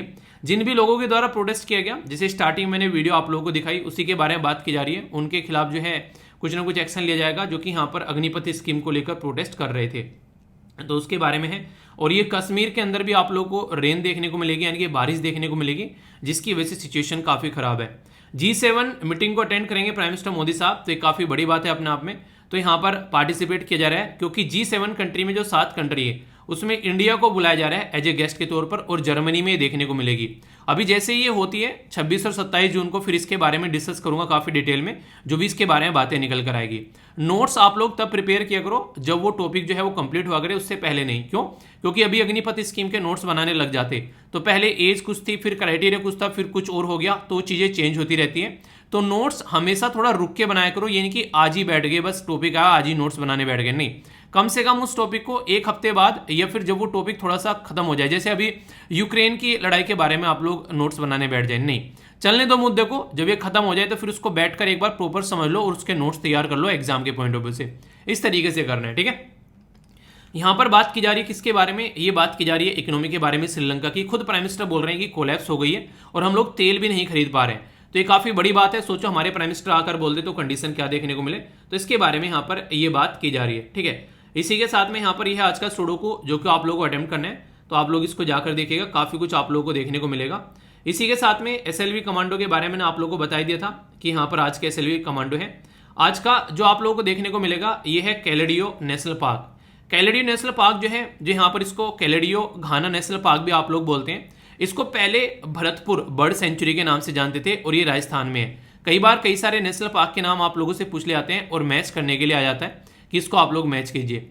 ये थाउजेंड्स ऑफ बर्ड्स आप लोगों को यहाँ पर देखने को मिलती है, तो एक तरीके से चिड़ियाओं के लिए काफी ज्यादा फेमस है। यहाँ पर डिक्लेयर किया गया था प्रोटेक्टेड सेंचुरी 1971 में, और यूनेस्को वर्ल्ड हेरिटेज साइट का भी पार्ट है। कैलेडियो घाना नेशनल पार्क जो है ये मैन मेड या फिर मैन मैनेज भी आप लोग बोल सकते हैं। एक ऐसा नेशनल पार्क, एक तरीके से एक दृश्य है देखने लायक, तो आप लोग भी चाहे तो यहाँ पर जाकर देख सकते हैं। डार्टर ये पक्षी आप लोगों को यहाँ पर देखने को मिल रहा है। कई सारी बर्ड्स आप लोगों को देखने को मिलेगी डिफरेंट तरीके की, जो कभी शायद ही किसी ने देखी होगी, तो ये आप लोग यहाँ पर समझ सकते हैं, ठीक है। तो इस तरीके की चीजें भी आप लोगों से एग्जाम में पूछी जाती है, तो इसके बारे में आइडिया रख सकते हैं। बाकी जिसका भी देखो यार सिलेक्शन हुआ है, कोई नहीं अपना, जिसका सिलेक्शन हुआ है वो तो अच्छी बात है, जिसका नहीं हुआ है तो यार टेंशन नहीं लिया करते। टेंशन लेने से कुछ होने वाला है नहीं, अपना बैठो और तैयारी करो। बहुत सारे बच्चों का सिलेक्शन हुआ है एसएलवी फैमिली मेंबर से प्रीलिम्स के अंदर में। मैं टेलीग्राम पर भी आप लोगों को शेयर करूंगा, आप लोग देखना और अच्छे से अपनी पढ़ाई करो। और पढ़ाई करना ही एग्जैक्ट सॉल्यूशन है, उसके अलावा कोई सॉल्यूशन नहीं है। फीडबैक जरूर देना, लाइक या डिसलाइक कर। नेक्स्ट वीडियो में मिलता हूं, तब तक के लिए बड़ों को नमस्ते, छोटों को प्यार, छोटी सी लाइफ एंजॉय करार। मिलता हूं नेक्स्ट वीडियो में, तब तक के लिए जय हिंद।